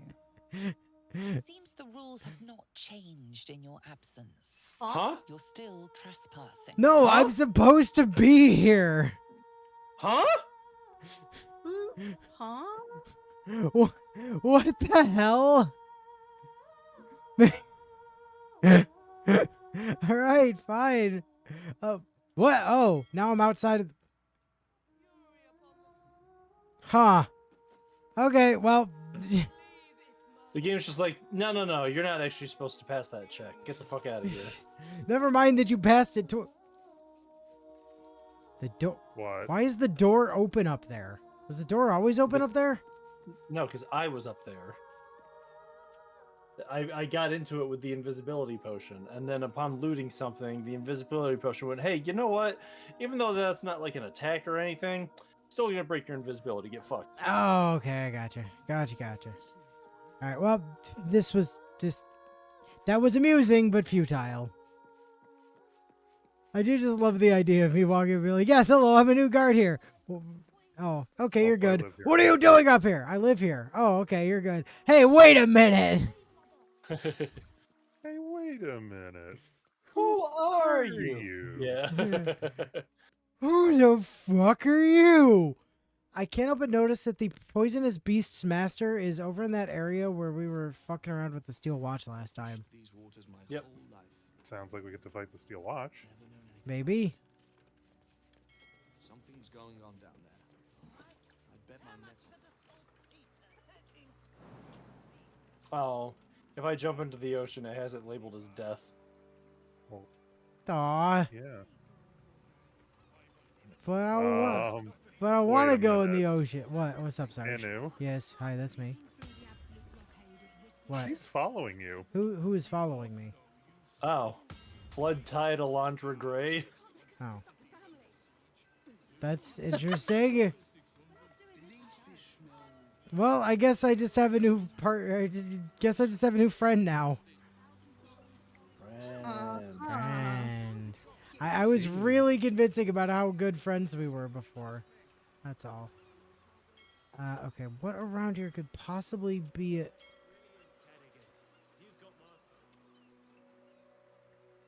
Okay. It could be a boat, but these boats are all made of wood. I don't think the Steel Watchers are that fast. It's probably not a Steel Watcher.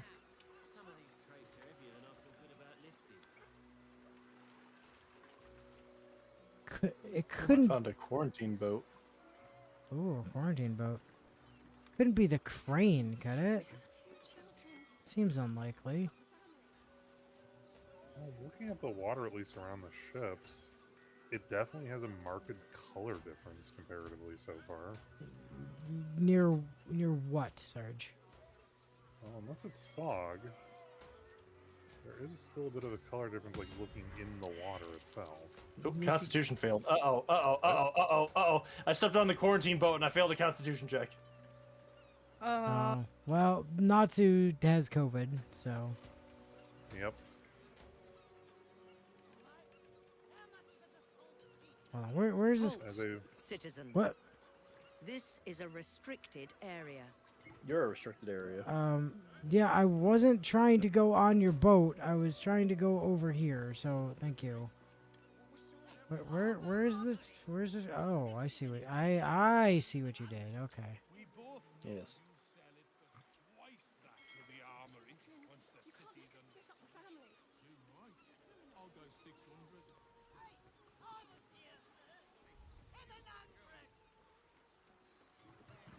Gold, all in cash, no use. Sold. Oh, I forgot that I had this curse on me. I gotta get rid of that at some point.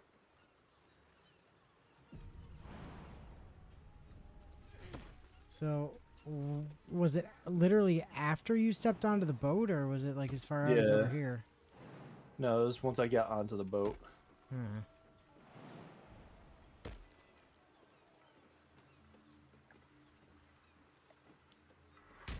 Oh, Oh, yeah. Oh, yeah. You got the sea plague. sea plague. Beaded and adrip with the thick, oily sweat. The affected entity has disadvantage on checks, saving throws, and attack rolls using strength. Oh, okay. I am not concerned. While you guys are getting COVID, I'm gonna check out what the thermometer See, says. the funny thing is that you got it and I didn't. I don't know why. Ridiculous old Disby and his portents of doom, but this time maybe he's right. Everything would be fine if Harfang had made me quartermaster, as I deserved, instead of giving the position to the old coot. But she went and did it, so when we anchored at Crone Island, I slipped ashore and made my own deal. I'm a smart one, I am. Temperature is risen to 79 degrees. Sorry, what is going on? Huh? I opened the chest and these cursed imps came out of it. And when I did an opportunity attack, the opportunity attack seemingly took me from what should have been full health down to 0. Okay. Yes, Oh. it redirected damage to me. I took 75 acid damage after it redirected damage to me. Yes, whenever this imp takes damage, it reflects it back triple as acid damage. Gross. How were you supposed to deal with that? Magic missile and heal up in between missiles. A banishment where you don't actually deal damage. Dear, I'm gonna try the AC unit again and see, because the temperature is just still going up. Huh. Never mind. Thank you. What do you mean, never mind? The temperature is now going down, is what that means, blatantly. Yeah, Willow agrees. Banish would probably work. Yeah, I don't have that on bar, though, is the problem. There's no way you don't have a scroll for it. That's probably a good point. Does anybody know what the symbol for it looks like? Oh, I have exactly one scroll for it. Well, good a time as any. 75%. Save. Get fucked. Cutting words? No, it made the save. Fuck it, reload. What deck?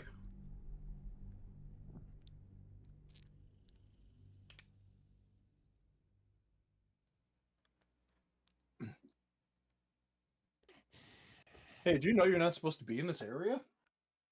Oh, you are. Hey, did you know you're not supposed to be in this area? Have you considered you're not supposed to be in this area? Have you considered that no one there gives a fuck? Not in the mood for cheese. Have you considered that? Hey, lies with a boy. Take 2. Go away. Banished. Yes. Oh, only 2 turns. But not forever. Damn. That is unfortunate. Well, you can pick me up in those 2 turns, and then I could swing on this one, kill myself again, and then you could pick me back up. Right. So I need to sanctuary myself then. And then I come over to you. That is BS. I agree. I end the turn. Then I should be able to Healing Radiance. Which should pick you up. Yay. With 10 HP.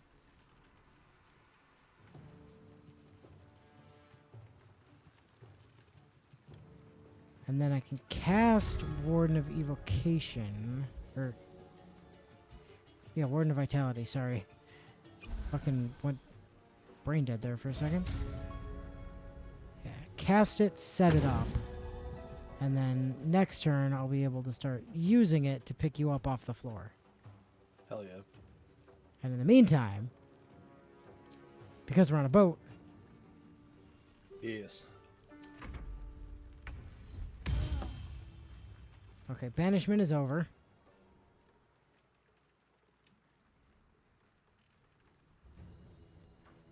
All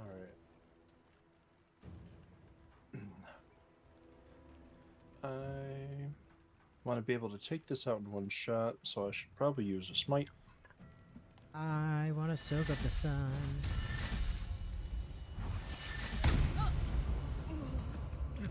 Well, he took out most of its health.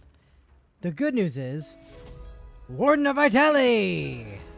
Whee! And you're back. I didn't hear no bell. Oh, Miss. miss. Over the sun. Oh, There we go. Oh, huzzah! look, your sea plague's gone. They were causing the plague. Up you come. Come, now. Dive in the dirt, now. Yay. Man, I love Warden of Vitality. Yes. It's such a stupid spell.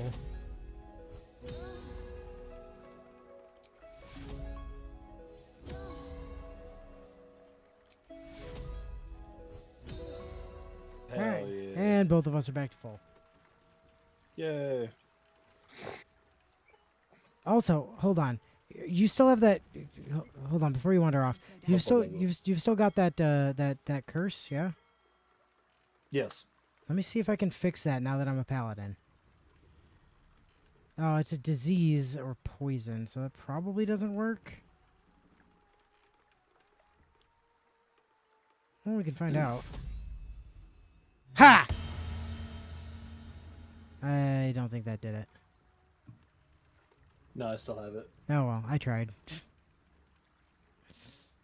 Yeah, it does not deal with curses. It just deals with diseases and poison. Okay, well. Let's see if I have a scroll of remove curse.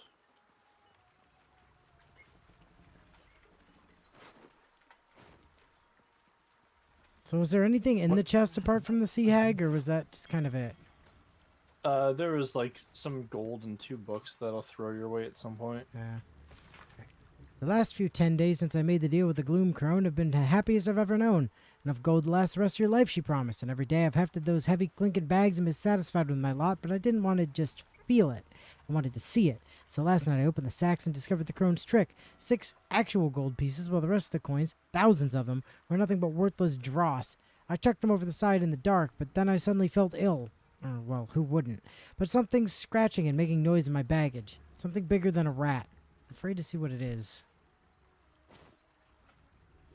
Oh, spoopy.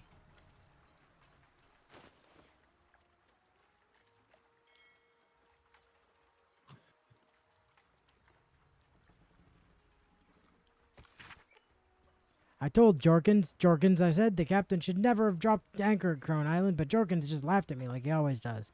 Now I ain't seen the captain in days. Just stays in her cabin and calls out through her door, saying she's sick and she's feeling mighty poorly myself. Jorkins don't look so good either, but at least he stopped laughing at me. Lustrous Lass. When the Fist man-up said he wanted me to check out a Lustrous Lass, I didn't realize that was a ship's name and almost said something regrettable. But when he said the vessel was under quarantine after drifting into harbor with a dead crew, I realized that Ilmater had a task for me. The crew were dead indeed, of poison, of pestilence, but what killed them? Found a wicker basket of rotting fruit and of a kind I don't recognize. Could that be it? There's an aura of wickedness here that belies mere death by food poisoning. I must search more thoroughly, but all of a sudden I'm feeling tired. Very tired. So sleepy. Yeah, I have removed the curse. Did he literally get tricked by the equivalent of stacking a few $100 bills at the top of a suitcase full of phone books? It does seem that way, yes. For the first conch on your cord, remember the salt which cleanses, nourishes, and stings. For the second conch on your cord, remember the drowned. For the third conch on your cord, remember the tempest of Whipper. And for the fourth conch on your cord, remember the breath which fills your lungs, but that she might press out of you according to her will. For the fifth conch... Been caught lurking around the Sword Coast's most secure bank without permission. The guards are understandably upset. Okay, apparently this boat was different from the rest of the boats over here. Apparently that's the bank boat. I never didn't have that. Correct. You are permitted to pass with your legs intact. Oh, where to warp me? For the fifth conch on your cord, remember the bounty of her body, the queen, the sea.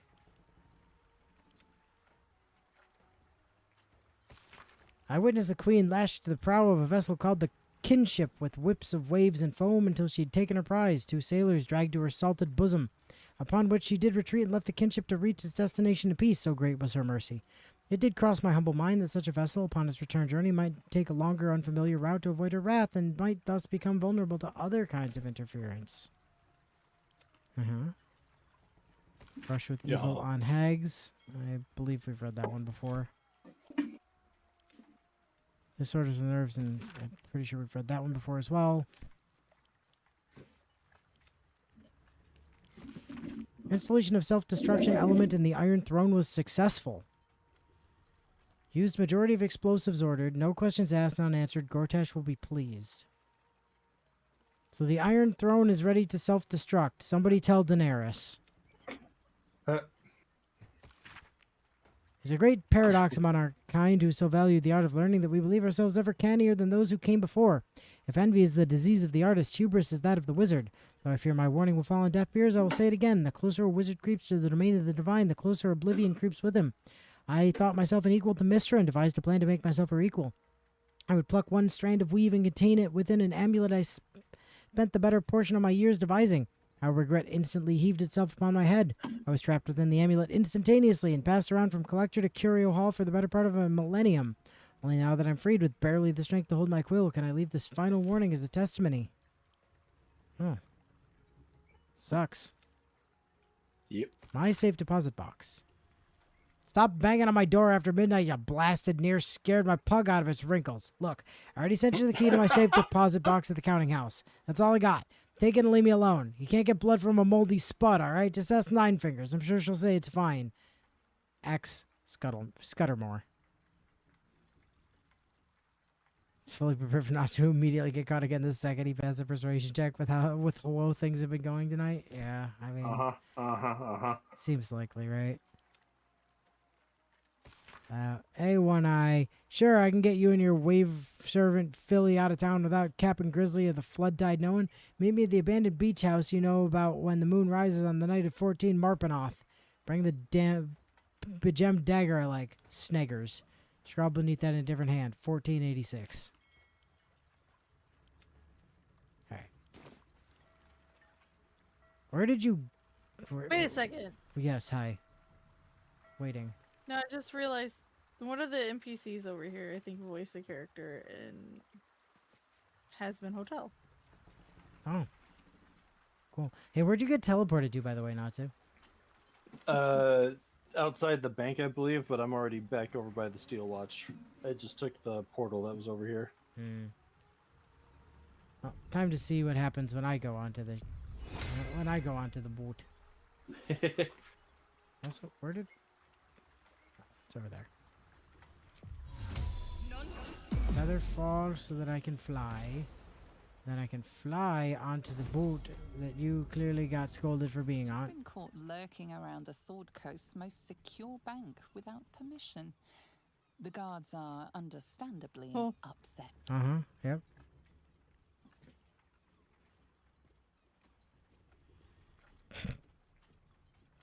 Sorry, I had to take a shit. Oh my god.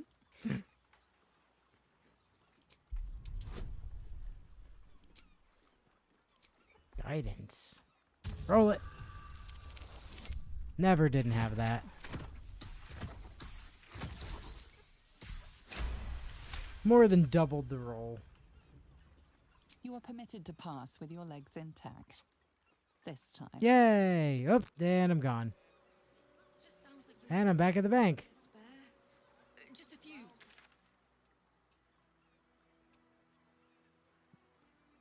Oh. Hey, that cache that with the buried treasure appears to be behind the bank. Oh. Based on the, I mean, just look at the map. Yeah. Well, shit. How do we Run all the way over there too. how do we accomplish that? Invisibility. And then we get caught. Guess the game doesn't like us doing anything invisibly, apparently, even though it's supposed to be just like hostile actions that would break invisibility and whatnot. I mean, it says there's a cache back there. I can't like confirm with 100% certainty that it's the one from the one from the thing, but I mean, it seems likely. I think it's behind that one locked door in the bank that we saw too. Oops. Yeah, well, not locked, just like you're not allowed to go through there. Wonder if this guy will tell me what's behind it. I don't remember if I asked him before. Slower than usual today. You might be better off sticking your coin under your mattress. No. No, he will not. Okay, where's the... Let's get back over here. I don't suppose you found anything related to the whole situation we were looking into while I was away, did you, Sarge? Sarge? Gonna take that as a no. I think Sarge died, you guys. Or my headset completely fucked off into the abyss for a while there. A likely story. No, the mute light was not indicating that it was on, and decided to apparently ring you despite not seeing you. What the fuck just happened? I said hello to the steel watch. I literally, I walked up to it and spoke to it, and it's like, fuck you, die. Oh, actually, before I run over into combat, I should have all my combat shit on. And to answer your question, I don't remember what it was that I should have been looking up, so... Well, not looking up. I was just curious if you found anything related to the fucking steel monster we're supposed to be dealing with. No. I figured since we hadn't exactly hit an impasse earlier that I probably shouldn't go to the Google machine. Well, no, I just was wondering if you were going to be looking around the area. With your eyes. I had started to do that, then you ran off, and it's like, I should probably chase after, and then I never got farther. 9%. It's a dex save. How is that only a 9% chance? Oh, they on. have 22 dex? Holy shit. Hold on. Dex, you said? Give me a second. Dex checks. One closer to me, please. Yeah. There you go. Now he's text to Dex. Maybe that'll help. Still only showing 9%. What the fuck? Oh. It's Karlak, Whatever, okay. It gets me closer to them. Saved versus Zephyr Flash. Well, I did my best.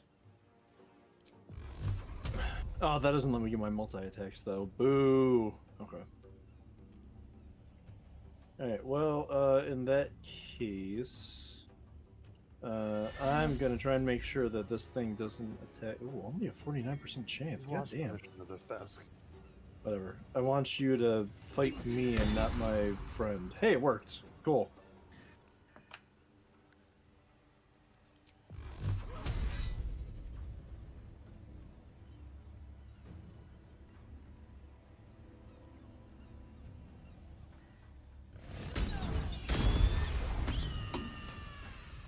What the? Huh? What? Huh? It I don't know. teleported. What teleported? The Steel Watcher you were trying to hit? It didn't teleport. Yeah. It got Eldritch blasted. Up there? Up to go up there? What, No, what do you it's mean been up here. It was I always don't know up here.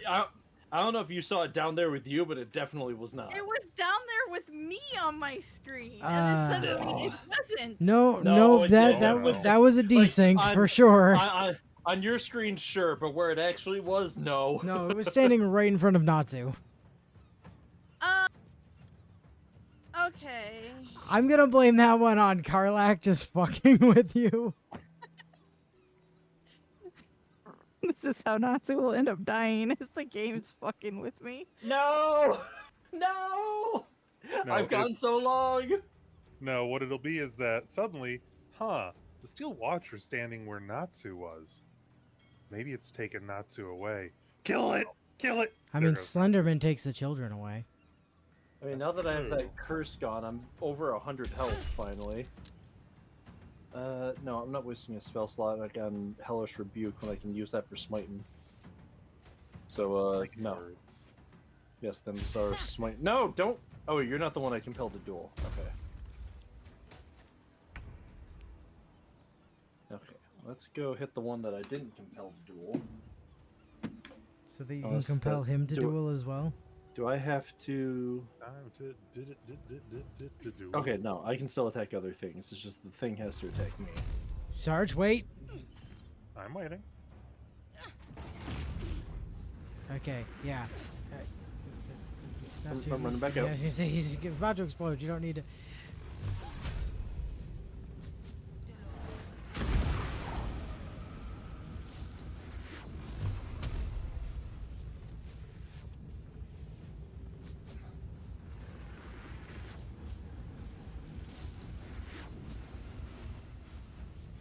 We're probably about to...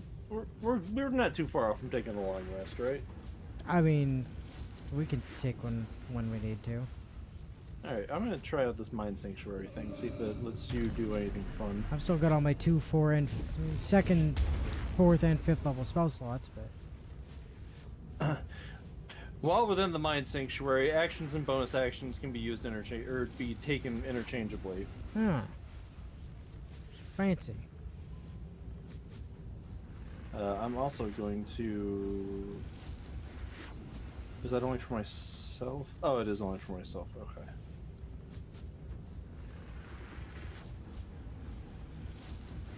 Okay.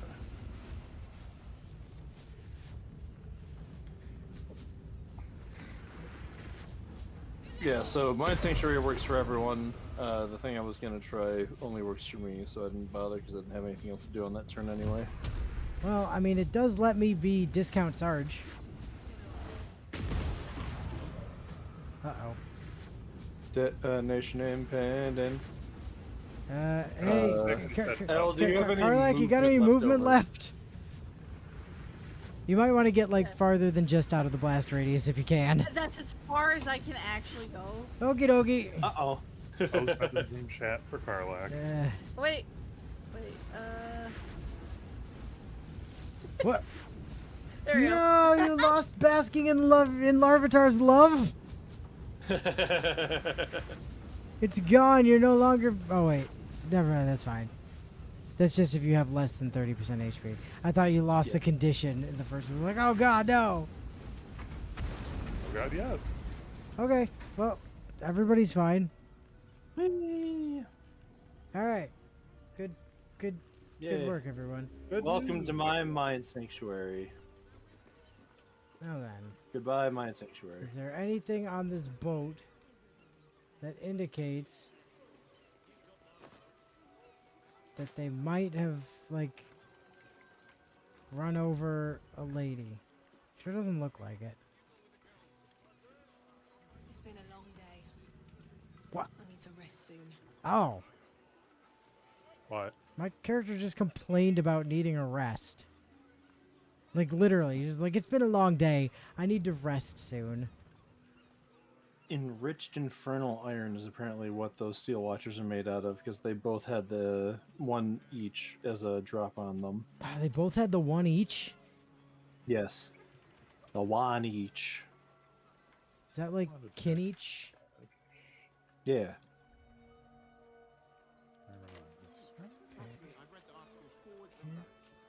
When do I get a break from your whining?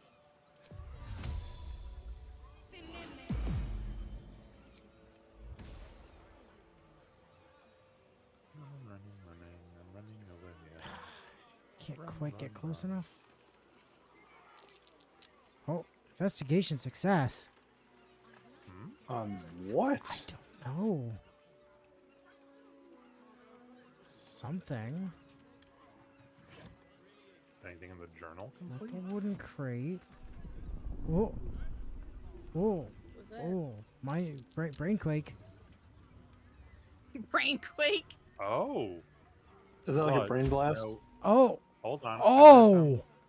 What? Oh, Natsu L. What? Oh. I just screamed. Holy! 6 mind flayer parasite specimens? 1, 2. Whoop. Okay, I was trying to. They both just go into like picking them up just puts them in a pool for the whole party. They don't have to be split. All right, Elle, you get 3, I get 3. So that's the what way, those steel watch were guarding. There was also I a might have ship. found us a clue. Oh, cool. There's also a shipment list in there that I was planning to read, and then somebody stole it. So Oh, I can send that to you. yes, please, thank you. And then I'll go back to spending the 2 other slugs that I haven't spent yet. Send to Shelly. To Director Gortash, or whichever flunky it may concern at the foundry. This cargo shipment includes a nursery pool of tadpoles to be delivered to the foundry in Baldur's Gate for our friend Gortash's industrial purposes. The most recent worms seem less vital than former batches, but hopefully enough will survive the passage downriver to fill immediate needs. Signed, General Ketherick Thorm. Heart. That's not General Kenobi. Natsu literally just knocked your ass out of the way to get his hands on those brain slugs, but he really did. I sure fucking did. You better believe it. Yeah, so that's what that investigation roll was.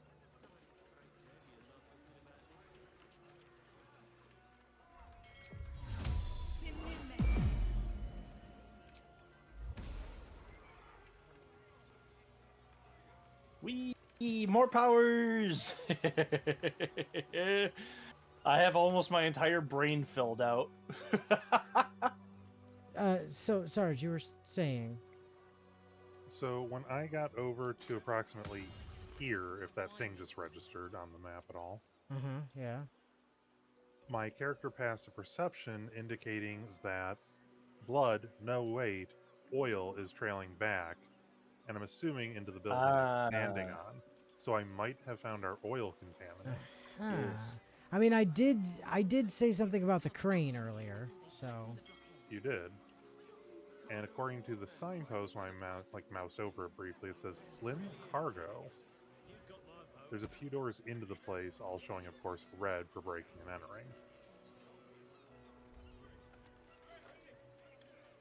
I'm on the way. Da-na-na-na.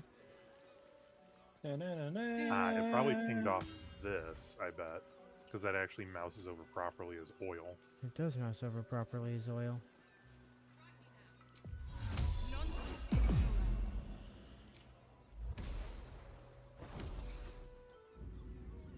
So it doesn't immediately look like there's roof access, but there's a couple large metal doors for certain. What looks like a second-story balcony with a metal door. That side of it pinged correctly. Ah, yes. So I would imagine we probably want to do a bit of second story work. Well, I'm gonna take a look around on the docks outside here as well, since I have very easy access to that by just hopping down off the roof. Is there anything else?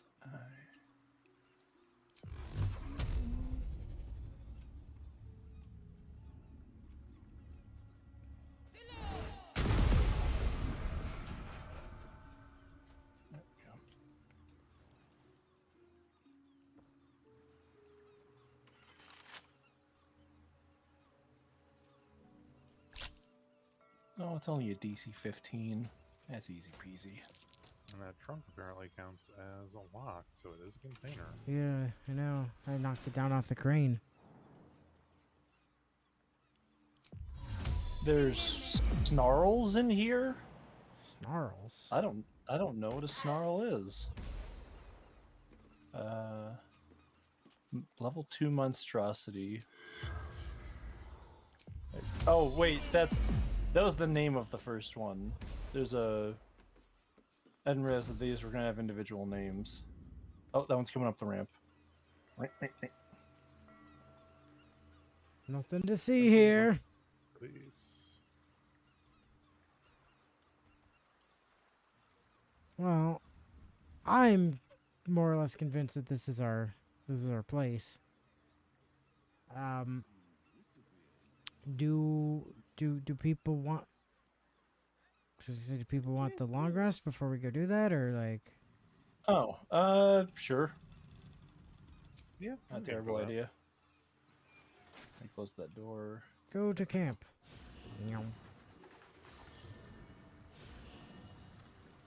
I don't suppose Volo's here. Oh no, Volo is here already.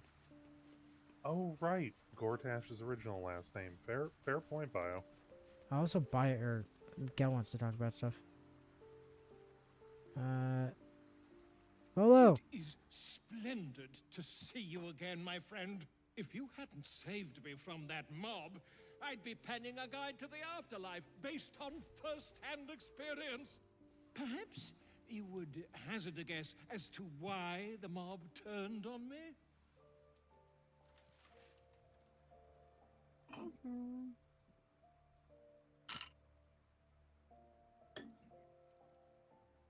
I just assumed decades of spreading lies and misinformation caught up with you.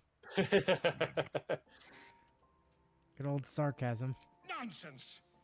It is my dedication to truth that endangers my well-being, and I have uncovered the most startling truth imaginable. Have you? The Lord of Murder has returned. Yes, hello. As he did Nice to 100 meet you. years ago, I'm the Lord of Baal Murder. has set his accursed sights on Baldur's Gate. Oh, Baldur's he's actually His correct temple about something runs for red once.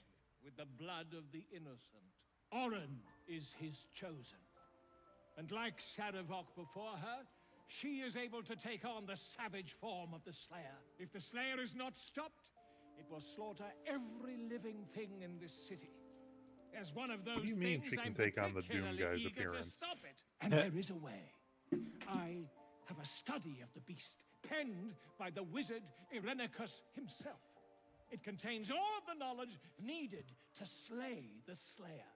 Now I just need a brave adventurer. But does it have the willing information to needed to face slay Baal's chosen the Spire? and to put the knowledge into practice. Ooh, choose me. I'll do it. Wonderful! I can scarcely think of anyone more suitable. It will serve you well. A study of the Slayer, penned by John Irenicus. It's one of a kind, so do try to keep it away from the inevitable bloodbath. Well, I'm assuming, Bio, that you haven't decided that shoe leather looks tasty, so I'm going to assume it was Byleth.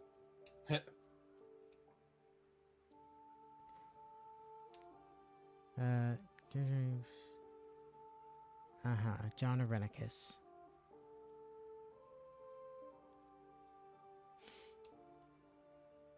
Okay, so what is the Dream Slayer? Eater.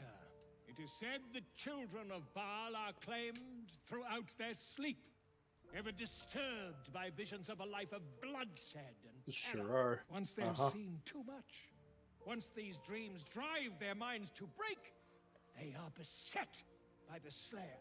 It is a beast of unspeakable violence that consumes all in its path, including the soul of the one who is host to it. One of the reasons why I didn't want to play Dirge. Okay, so let's talk about Irenicus. The genius, exiled from his home in the elven paradise of Soldanesela, when he attempted to seize the power of life itself, he instead turned his magnificent mind to murder on a grand scale. That is how he came to crave the power of the Baal spawn. He saw them not as living things, but as tools for his own machinations. In the end, though Irenicus took the form of the Slayer for himself, it was a Baal spawn who thwarted him, the same that saved Baldur's Gate. Trademark. Yeah, so Bio, the part of the story for Dirge that you're missing, the Dark Urge character, if you choose to play as them, they were actually the original chosen for this timeline to be Ball Spawn that would become Slayer. Orin didn't like that and decided to take you out, so that she could take that position instead. So why is it that the like thing that he's describing here just sounds like Morgoth? Like, oh, he was an elf who just wanted like intelligence and then became super evil. That's just the story of Morgoth, isn't it? Mostly, like a Maiar who wanted too much power and became crazy evil. Yeah, sounds about right. No lies detected. Quite so. I was rather hoping you'd gathered all the rest of the adventuring paraphernalia yourself. You'll need every advantage.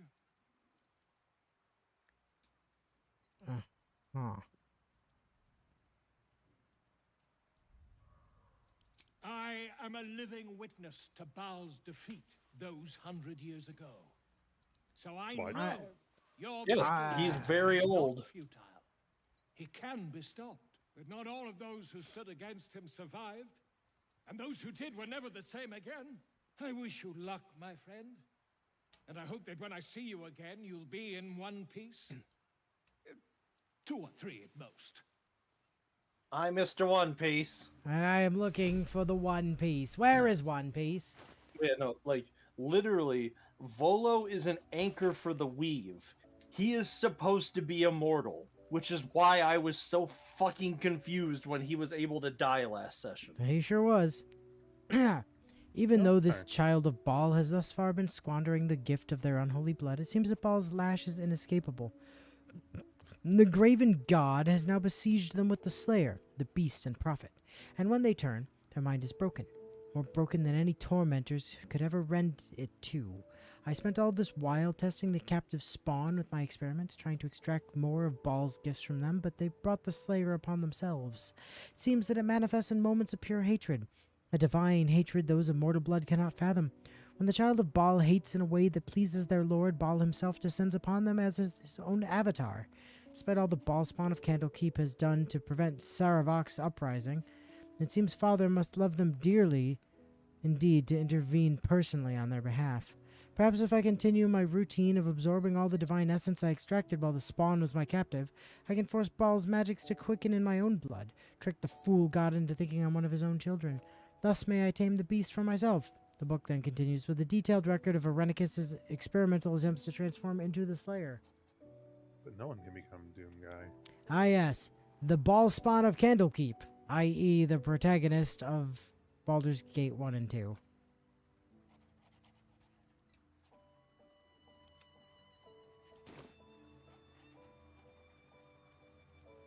Oh hey, yeah, Missoura's still here. I forgot she was hanging around. Yeah, Ball Spawn. They spawn from Ball, so... Yes. Hello, Gale. The Annals of Karsus. The preamble to a civilization's downfall, committed to parchment by the very hand that wrought its destruction. If the crown atop the Elder Brain was truly forged by Karsus himself, this book will confirm it. All we have to do is turn the page. Uh-huh. Well, here you go, buddy. Gale approves.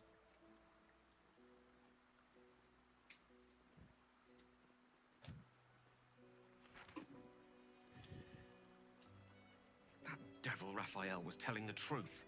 There's no doubt. The crown of Karsus is what's controlling the Elder Brain.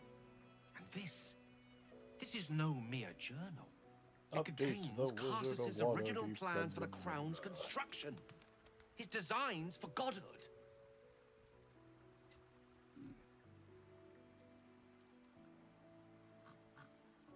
I mean, I don't count her an ego boost, but that's ridiculous. Gods have ascended through far stranger means. A circle drawn on a globe, a walk in a swamp, the destruction of a magical stone. Why not with a symbol of such innate authority? Being killed to death. The book states I that the hate being crown killed and to death. netherstones were It originally is my one least construct, favorite thing to do. seemingly So did sundered at the God, so he moment just of undid it Tarsus's like 3 days downfall. later. If we can collect the Yeah. crown setting and the 3 netherstones, and with the correct invocation of certain spells and gestures detailed in these notes, I think I swear they've made moving around bag windows a lot more finicky since the patch.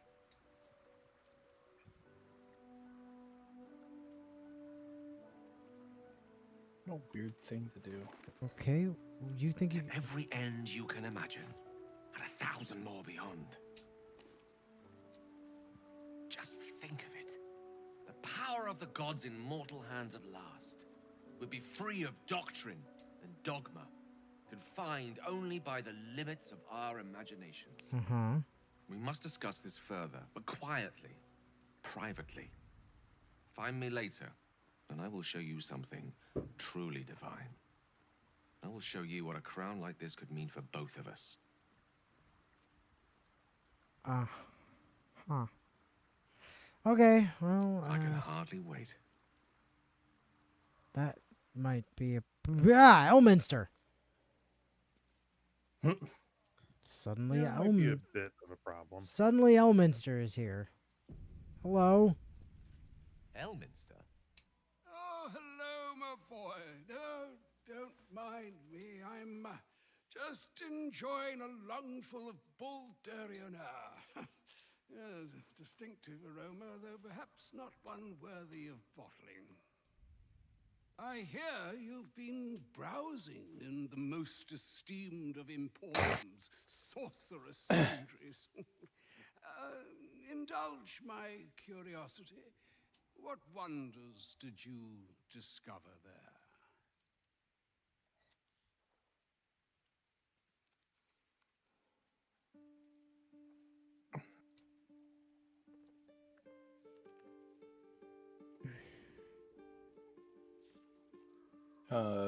Considering Elminster showed up out of nowhere to ask this, might be a good idea to save before giving him any kind of an answer. Yeah. Especially since the stupidest possible answer is to just tell him about the crown plan. Yeah. Perhaps it would have been better to keep that particular opportunity between ourselves. The crown of Carsus. No, Gale. It's for the best that I know. I trust there's no need to remind you what came of Carsus. His folly humbled a whole civilization. No one seeks an encore of that.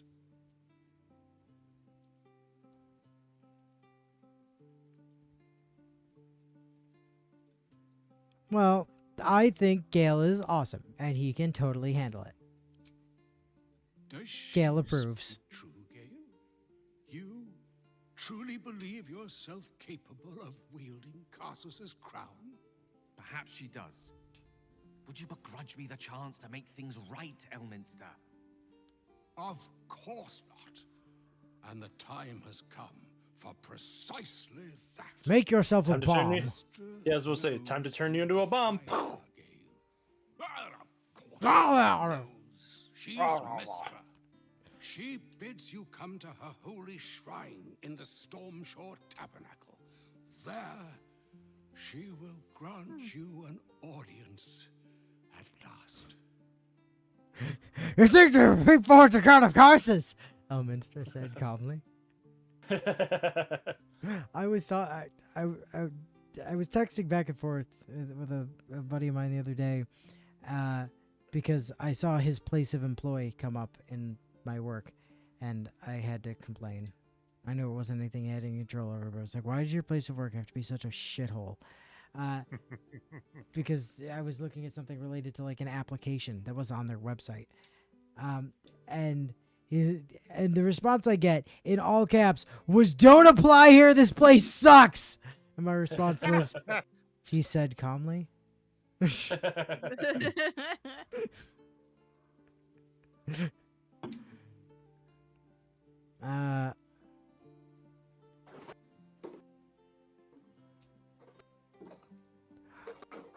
Oh. Yes, yes, we can taunt Mistra. Clearly, this is a good idea. Clearly. There is only one reason why you should set your ambitions on such an item. To offer it over to Mistra as a token of your loyalty. Perhaps then she would overlook your earlier failings. Yeah, okay. But if you crave it for yourself, you would not just be failing her, you would be challenging her. Choose wisely, Gale. Do not trade one calamity for another. Man, I should have played If you Gale. will not So I could hear have it sent it to from God me, Gale. Had fun with hear it. it from your goddess. What truths she has And then to I could have offer of romanced yours you. alone. Yeah. Gale of Waterdeep. It wouldn't have been hard, though. True. Speed. Okay, you're gone. Gale wants to talk again, everyone. Can't imagine why. So all it took to get Mistra's attention was to learn how to reforge an artifact that once destroyed her. It's obvious. That's all. When you stop to think about it. Yeah, obviously. She's scared of you. We should Not kick her scared, ass. Not yet. But she's shaken if she feels the need to intervene directly. This is a conversation that's long overdue on both sides. I owe it to her to hear her out. Come what may afterwards. God Gale. Woo. I don't know if this is gonna actually do something right this second or not, but let's see. After you. Okay, apparently it's gonna happen right. No. Nope. Not right now. Okay. Good chat, buddy. Why would Gale give a shit when his goddess has to say Dumbledore? She was clearly trying to force him to turn himself into a living nuclear bomb the last time you were around to relay messages. Yeah, I mean, look, Elminster. I don't know, it just didn't occur to him, you know? Yeah.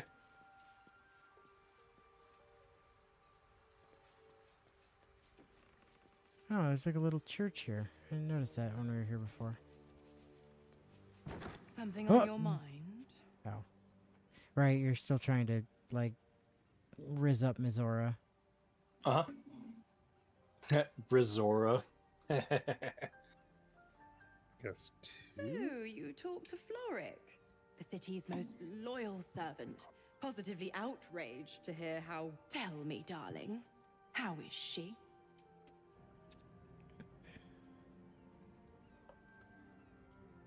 What a relief. It would be a shame if she'd struck down the one and only blade. Alas, she misses the fallen Duke. Someone will need to step up in his absence. A man with the spirit of a dragon. His only son, perhaps. Oh, I thought you were going to say, like, Rhaegar Targaryen or something. Also, No Will's risk for there you. now.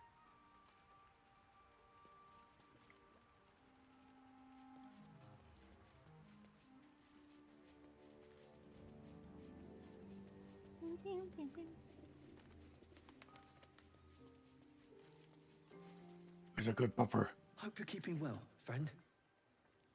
Boy. Come here, Scratch. Okay. Give pets to Jaximus. I must question because I saw a achieve for this and I've not yet worked out how am I supposed to pet both of them at the same time. There's an achieve for petting Scratch and Owly at the same time. I'd almost think Mage Hand would be involved. But... Yeah, I would. No. I have that achievement from February of last year. I just don't remember what I did. Fine then. Keep your secrets. You smell very delicious, but I will not bite you. What if somebody else pets Scratch at the same time I'm petting Owly? Maybe that'll count somehow.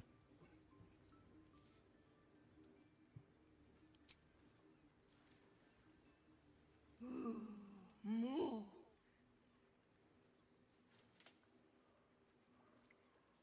Oh, it's supposed to be a scene involving both of them. Oh, Apparently. okay.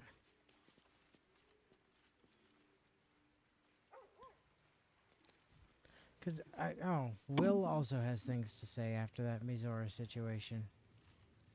Who would have guessed? Not surprising.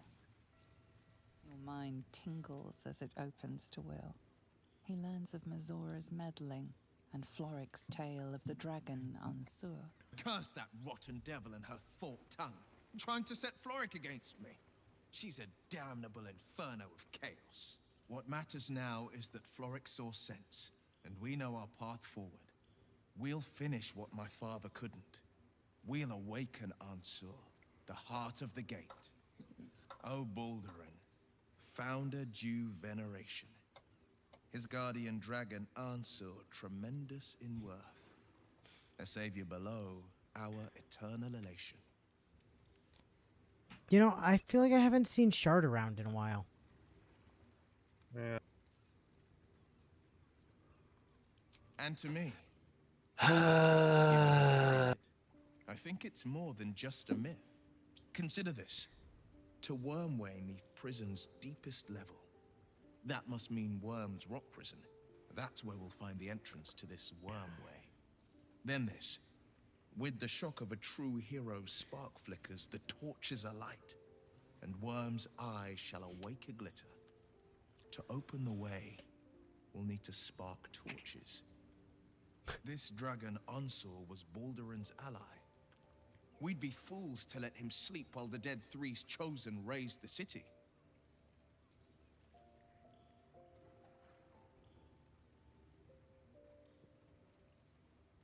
Mind flayers are like devils. They just sport tentacles rather than wings.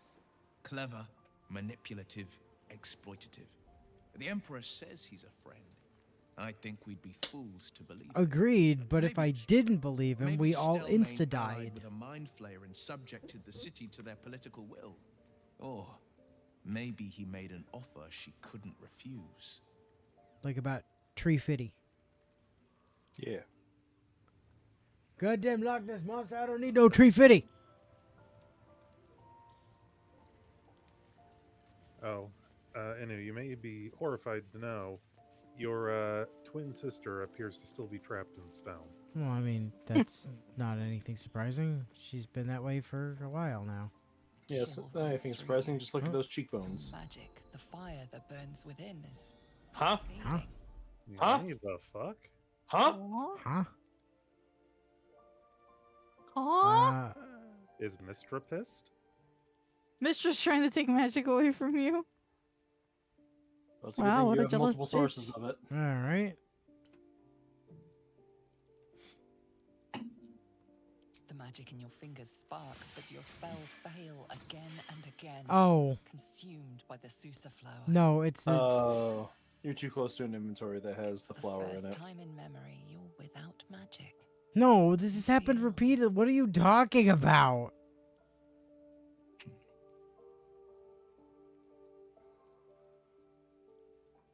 Fucking flower, give me back my magic. Magic is gone, replaced by fury. You and your powers are one. This will be temporary. What? Why? Why now? Why did that happen? Is it, is it because this is the first time I've been a warlock when I got near to that? Is that what that is? Did you try and cast something near it? No. I thought I just walked over here. Maybe it's because I'm a sorcerer?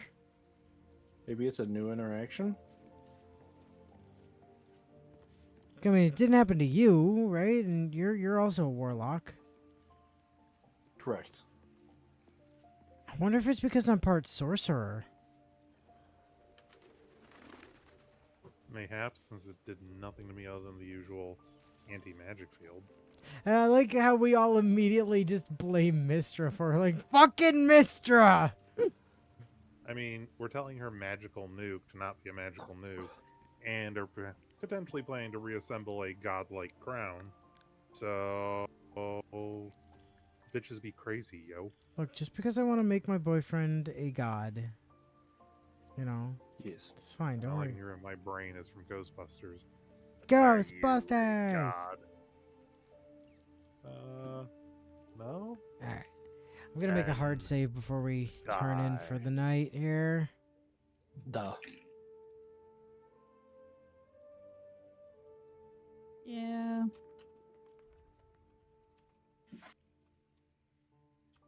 Huzzah. Yeah, don't worry about it. I did that the wrong way around. It's funnier that way. That genuinely sounds like some sort of a Tomei novel. Make my god a boyfriend. Damn right. Or some kind of isekai. Maybe. Yeesh. Bio, do you remember if I said we were gonna like have some kind of special dinner a while ago? I feel like I did, but I can't remember what I said now. Huh? We already did I'm the all waiting for other alcohol. players. Oh. I need an extra paragraph or two if it were an isekai title. Oh yeah, no, that's fair. Fair. Oh, if it was a modern isekai title, yeah. I mean, we are playing a modern game, and it is being saved in a modern title, so... Oh. A modern Good to game. see you. Come for a chat? No, okay. You are not allowed to riz the demon. Will standing there is just like, you will not riz the demon. Sorry, I'm just gonna keep. You will not riz Bullshit, the you absolutely can. Just gonna keep Asterion mostly off screen. There you go. Because of the bulge. I don't think I deserve you at times. I told you of my ambitions, the likes of which many would balk at. And yet you remain at my side. Nah, dude, I'm all about making you a god.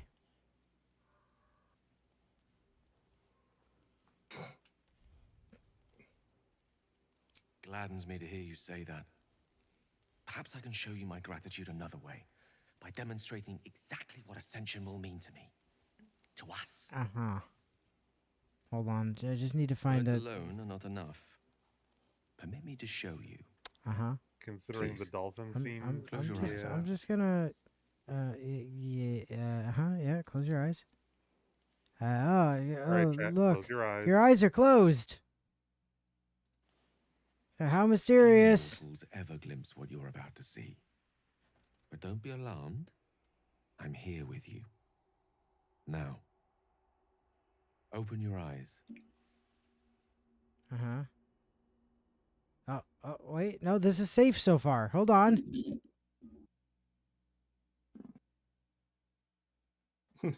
Few mortals have ever glimpsed what you're about to see, but don't be alarmed. Open your eyes, and then he's just standing there naked in front of you, swinging his penis in a helicopter dick style. Oh, God. Welcome to Meat Spin Baldur's Gate 3 edition. Oh, God. The outer planes. This is where gods dwell. They observe us from afar, where they make playthings of us. Next thing you know, we're gonna have Wolf Job Baldur's Gate 3 edition. They will keep all of this from us. The power, the possibilities. They only want us to serve them. Mr. Hands Baldur's Gate Pray 3 to them. edition. And ultimately to die for them. But what if we didn't need them? What if we wielded their power instead and helped ourselves in all the ways they refused to? I could make that happen. I could make this illusion a reality. With you by my side.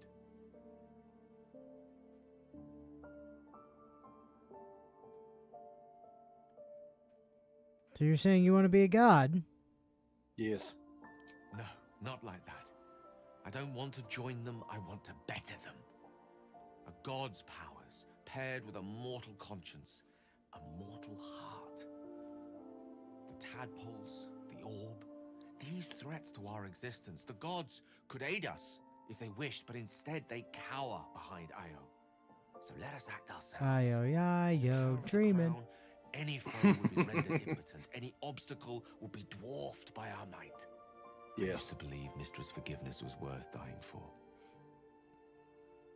But I was wrong. You showed me just how much I have to live for. About Tree Fitty? With you I forget, my goddess. I love you. Uh-huh. Tell me you feel the same way. Mm-hmm. Tell me you want what I want. Please. Yeah. You want that god dick. I like that at this point, like after you've gone through all of this trouble, like you just have the opportunity to just be like, nah, man, fuck that. I mean, considering the wizard option, it's like, bitch, please. Io is not how I would have expected that to be pronounced. Yeah, me neither, but you know. Right now, I need nothing more than a kiss. Uh-huh. Then we'll face what is to come together and claim the crown when the time Yeah, comes. still got my hand hovering over the eyes closed button. Don't you worry. Uh-huh. Yep, here we go. Eyes closed button ready. You kiss him and all your clothes fly off. Instantaneously. Dolphin sex, go. Uh-huh, yeah. If, all right. Still tame. PG so far. PG so Or far. G. I would say PG-13 technically. No, not PG-13. Uh-huh, okay. Zoom out. Great, good. Okay, Gale approves. Good. Goddamn right he should be approving. You put the stars to shame. Let's sit here another while. I want to drink you in. Oh, you're into water sports, are you? That's kind of freaky, but okay. I mean, there's magical water. I feel all that around pop you up was guys, kind so- of redundant. Yeah, right? Well, okay. No, Gale disapproves that you two are. Okay, good. I turned it on. It went to faded to black. I killed the screen real quick, but no, there was no reason to do that. Everything's fine. That did not end in weird dolphin sex this time, so that's surprising, actually. Yeah. Big Daddy YouTube was preparing to hit you with the bonk hammer. I was prepared to hit myself with the bonk hammer. I don't know what you're talking about. Okay, doesn't look like anybody else has anything to say, so. Well, of course not. There was no dolphin sex.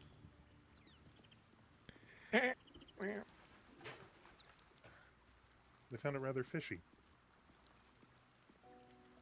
All right, They're well, just bottling it up.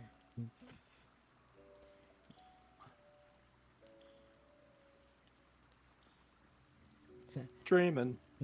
sorry. I was a bit hard of hearing there. Could you come back with that? Look, the scales have tipped one way, and now they've tipped back. What do you expect? I know how to hook an audience. And I'll line your pockets with views. I'm sinking really fast here, aren't I? I'm just saying, you best be refining these puns. Come on, don't flounder now. Well, I'm just thinking that right now, if Willow wasn't nettled before, she most certainly is. Gale had to hold back on the laser dolphins this time. It would have been awkward with Solgaleo standing right next to you the whole time. Yeah, probably. If you, Sarge, if you keep telling fish puns, Willow's gonna want your head on a pike.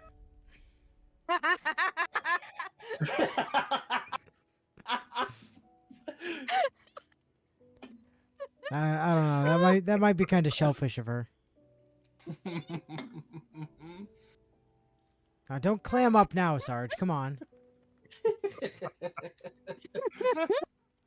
Oh, that would get Elle to break real good. Indeed. Indeed. That's a good one. See, this is food for Take thought. that one. Alright. Jesus, Sarge is gonna end up getting grilled at this rate. Yeah. Oh, please. These are shrimpy ones at best. Come on. We're just a prawn in these seafood-based jokes. That one was a little weak. Yes. I had something else lined up, and I lost it mid-sentence. And I had, that's the flounder on worst. the recovery, and I was just like, ah, fuck. Alright, you know what? We're gonna have... So you're flying by the seat of your pants and just cast one out there. Gotcha. Yeah. I have some, Sorry, I just gotta scroll through our food inventory and see what we're having Trying to for... find all the fish. Trying to see what we're having for dinner here. Well, yeah, I'm sure Gale yeah. would like something a bit fluid. Eh.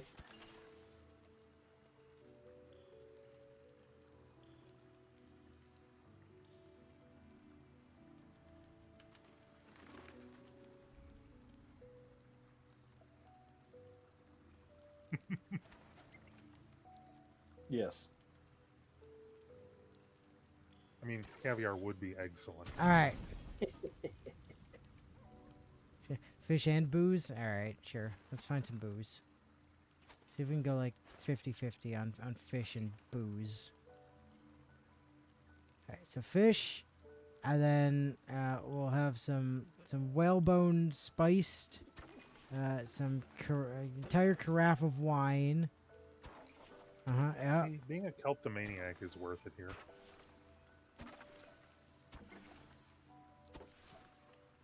Some beer, sure. Some wine. Some more wine. Some plum fizz. All right, so our diet today is 50% fish and 50% liquor. Hell yeah. Booyah. Just get drunk and make fish buns. Oh. Oh. Oh. There be a scene. They're oh, okay. They say that home is where Oh, not you again. themselves Why is he shirtless? without pretense. Did I already get the achievement? Why is he shirtless? Well to see off the Githyanki who had invaded mine. He's not naked. He's wearing Now that you have pants. seen where I come from, you know all there is to know about me. At least, all that matters. The very first reward I gifted myself on completion of my first adventure. The garment with which I concealed and later constructed my appearance as the Emperor. We spoke of my relationship with Duke Berlin Stelmane, a story I have told no one else. I have no more secrets from you. No need to resort to subterfuge.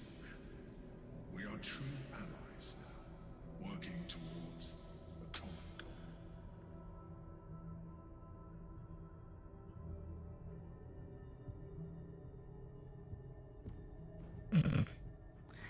You do a great impression of a human, you squid man, but you're not fooling me. I'm not falling for it. Your distrust of me will be your undoing. Would it make a difference if I let you read my thoughts?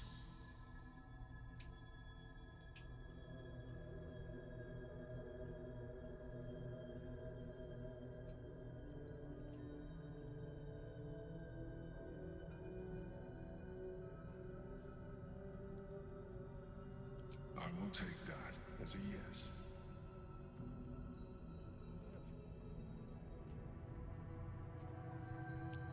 Hey, look, some woman.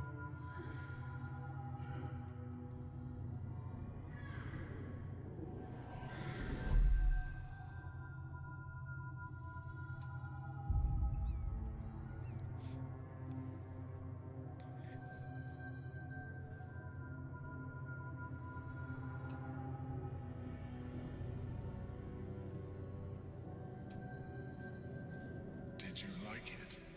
The truth. This was the alternative relationship we could have had. Aren't you glad I finessed my methods? But since you insist on thwarting my craft, let us be blunt. You are my puppet. Make no mistake, without me, you have no value. You will take me to the brain because you have no other choice. And once we are there, you will do exactly what I tell you. Oh, that's a cute idea that you have there. To reconsider unlocking your potential. No, Your absolutely puerile not. attachment to your material form jeopardizes us all. If I must, Ew, he's trying to hit on me. Okay. I think that answers my question. I was trying to run through my achievements to see if I had gotten the achievement yet, and I don't think I did, because it must happen in this scene. we are done here.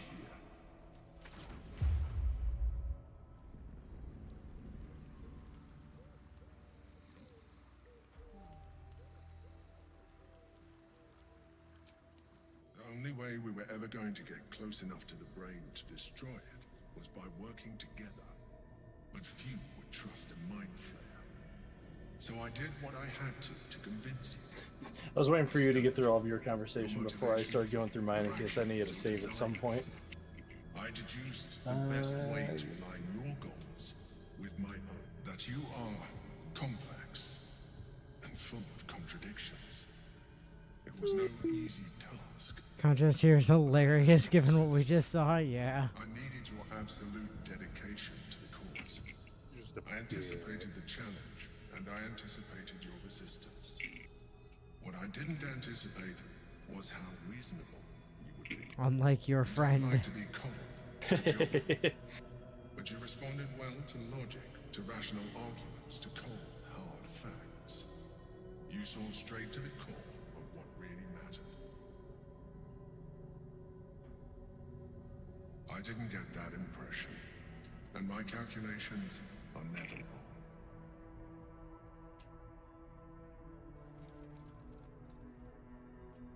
Nacho, you're looking a little veiny there. I don't know what you're talking about. Sometimes, I felt almost like we were dancing our way towards something deeper.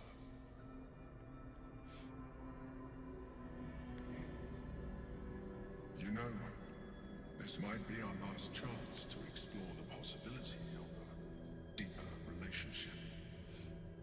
Is that something you want? Achievement The back of hunting, your achievement mind warms with hunting. a rush of feeling. The Emperor's feeling. Heat, care.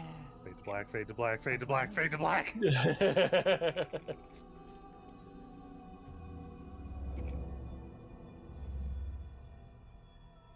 I know we make the joke about come now. Come but, now.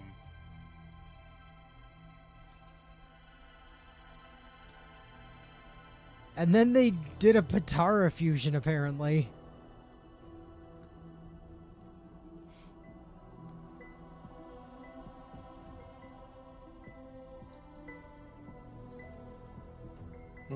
Which one's better? It's Which one's entirely better? your choice. Number Which 3 one's is better.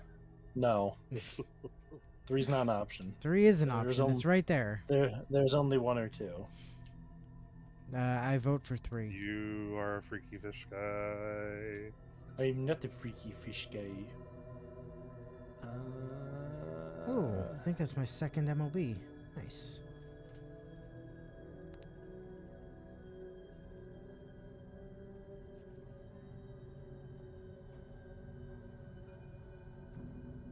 You feel its breath merging into yours. Cold, Ooh. smelling faintly of vanilla and garlic. Vanilla Its and breath garlic. quickens as you pull in close to its face. Oh. Its excitement palpable. You pause a moment as a thought occurs to you. Where is a mind flayer's mouth? A memory That's a lot of things stirs. don't. Diagrams in a book you read long ago. A mind flayer's mouth is underneath the tentacles. Thank you, history check. You want to hit me with a save real quick in case there's another check that I fail?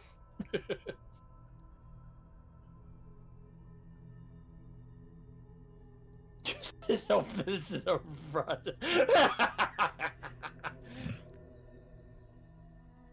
Do it, you won't.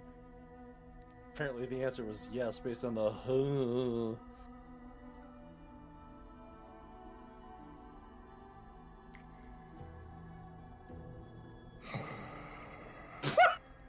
Oh.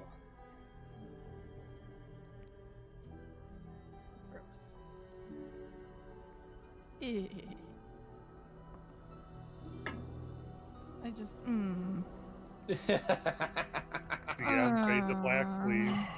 Fade to black. Now I don't wanna quickly, be take it in your seeing mouth and suck it.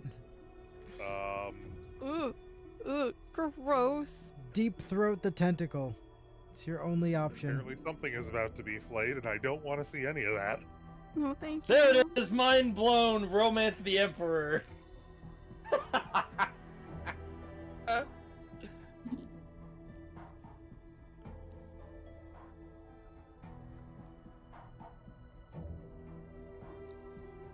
I love that. That's the name of the achievement. This outcome really could not be any more different than the conversation you had with Idu a few minutes ago. Yeah. No.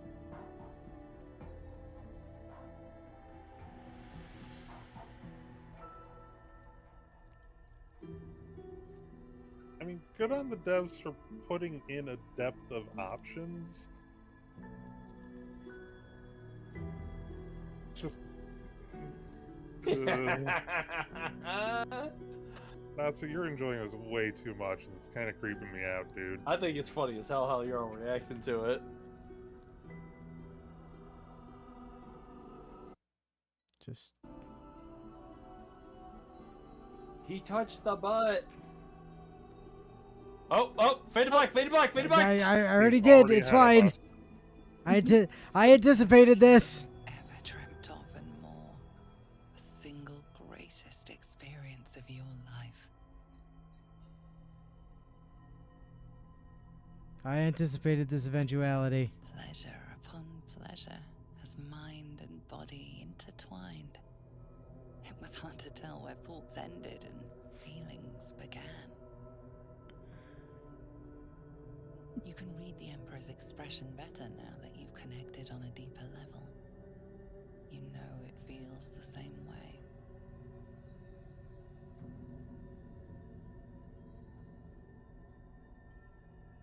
It seems And then Tadpole allowed you to Asterion showed up. What? What? This is not a joke. I said I'd protect you What? from the absolute, not each other. And I was distracted. Don't worry. I'll make sure they don't remember a thing.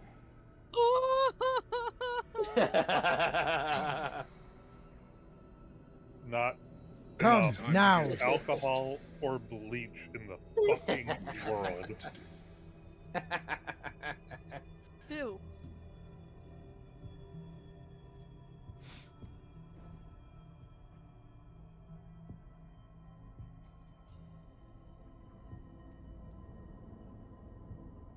Alright, we're dressed again. The Elder Brain's height grown to monstrous proportions. And through the crown's magic, it has complete control over each and every member. It was intelligent before, but now, with its hive mind established across the city, it is well on its way to becoming indestructible. We must stop it while we still can, before we too become its slaves.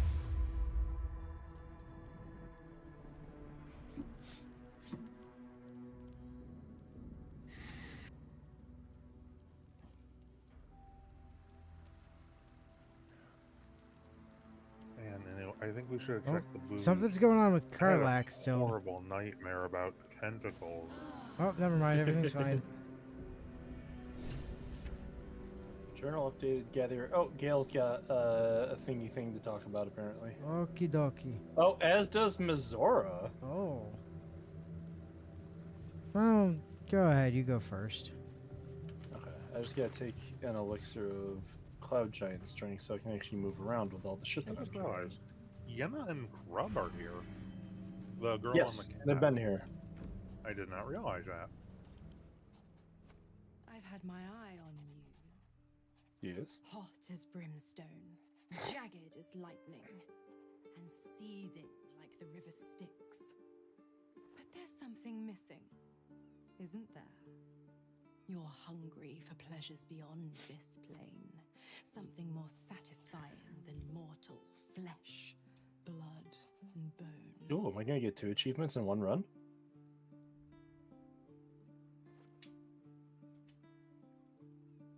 The ecstasy of agony, the pain of the damned, distilled into pure bliss. Hey, you know, how'd you sleep last night? Squid-faced bastard showed up again and threatened to kill me after revealing he was actually a monster. What about you? And I'll come to you when you put your head down to rest. I will sate your most forbidden lusts. Well, you're not a squid monster, so I'm not sure you will. And know the eternal ache of the unknown and the unanswered. Tonight, then. Be ready.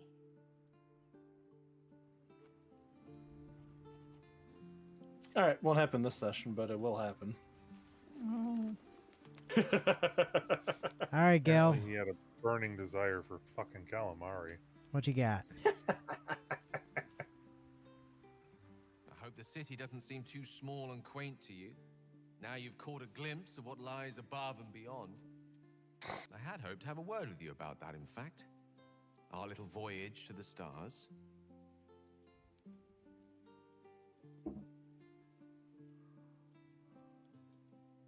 What I proposed to you was something bolder than most mortals ever have to contend with.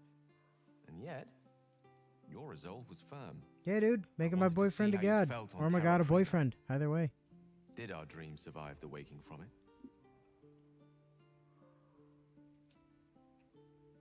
Then my sore arms thank you. I can finally stop pinching myself. I was about to I can't say tell we you how pinching glad I am something not else. to face such an undertaking alone. Well, that's what he meant by himself. Succeed where Carsus failed, I'm sure of it. Standing side by side, even against See, such Sarge, it's intimidating your fault odds. for filling his head with fish jokes right before everyone wanted to sleep. It's literally all he could think Anything else about in you his dreams. Oh God.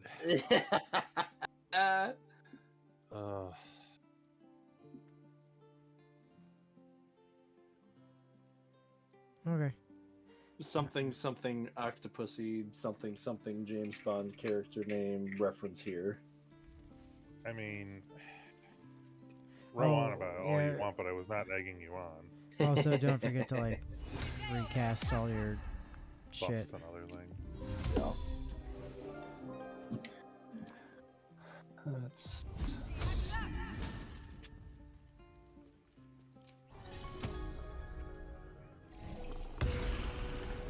And also, if memory serves, was it Octopussy or whatever the hell that one particular Bond? Was that in Thunderball? Am I remembering the right Bond movie? Actually, I might not have been thinking of a Bond girl. That might just be the name of a Bond movie. Alright, I actually have to have a corpse to cast Speak with Dead. My bad. Oh, it's not quite on my. Where's my astral knowledge to give myself proficiency in? Yeah, Octopussy was a 1983 James Bond film. Ooh. Oh, but there was a character in it called Octopussy, so I was actually right on both regards. Very nice. Now you just need to figure out how to be right in like a third regard somehow. It's tough, but I'll find a way. Something, this is the way. Hey, there's some blood on this platform up here. Outside this door that you opened earlier. Yeah, that wasn't there before. That's interesting. I don't like that. Blood? Mm-hmm. Oh, you guys have left camp already. Blood. Are there any buffs that I'm forgetting about? Oh, that was there. That was when I jumped down from the roof. Now, Bio also says it most certainly was most certainly there before. I don't remember seeing that blood. No, I don't think it I don't remember was. that blood being there either.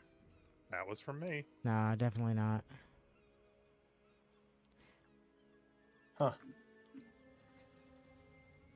Well, whatever. Either way. I mean, I waved goodbye to 5 parts of my health, so... Well, your health seems fine to me, bud. Well, after a long rest, yeah. Well, you're just being argumentative today, aren't you? See, now you're just fishing for an argument. You're trawling for it, even. You caught him with that one. Hook, line, and sinker. If anything, I was wailing for it. We've all seen my gotcha tendencies. Although, to be fair, I didn't make a single pull on this banner, so... I usually don't for lottos unless there's actually a servant I give a shit about, which is not Gashin Koji, unfortunately, for her. Okay, are we wrapped up then? Yeah, I mean, Seems like it. Somebody has to get back to 14. Yeah, L needs Yes, I do. desperately needs to go back to 14. New save. Storm the building. Kill the men. Yeah. Right. Cool. Good Be save. men, kill men. Good save, everyone. Next time, Right. whenever next time is, we storm this building and kill the men. Yep. So, Cool. Good until night. then. Bye bye. Good night.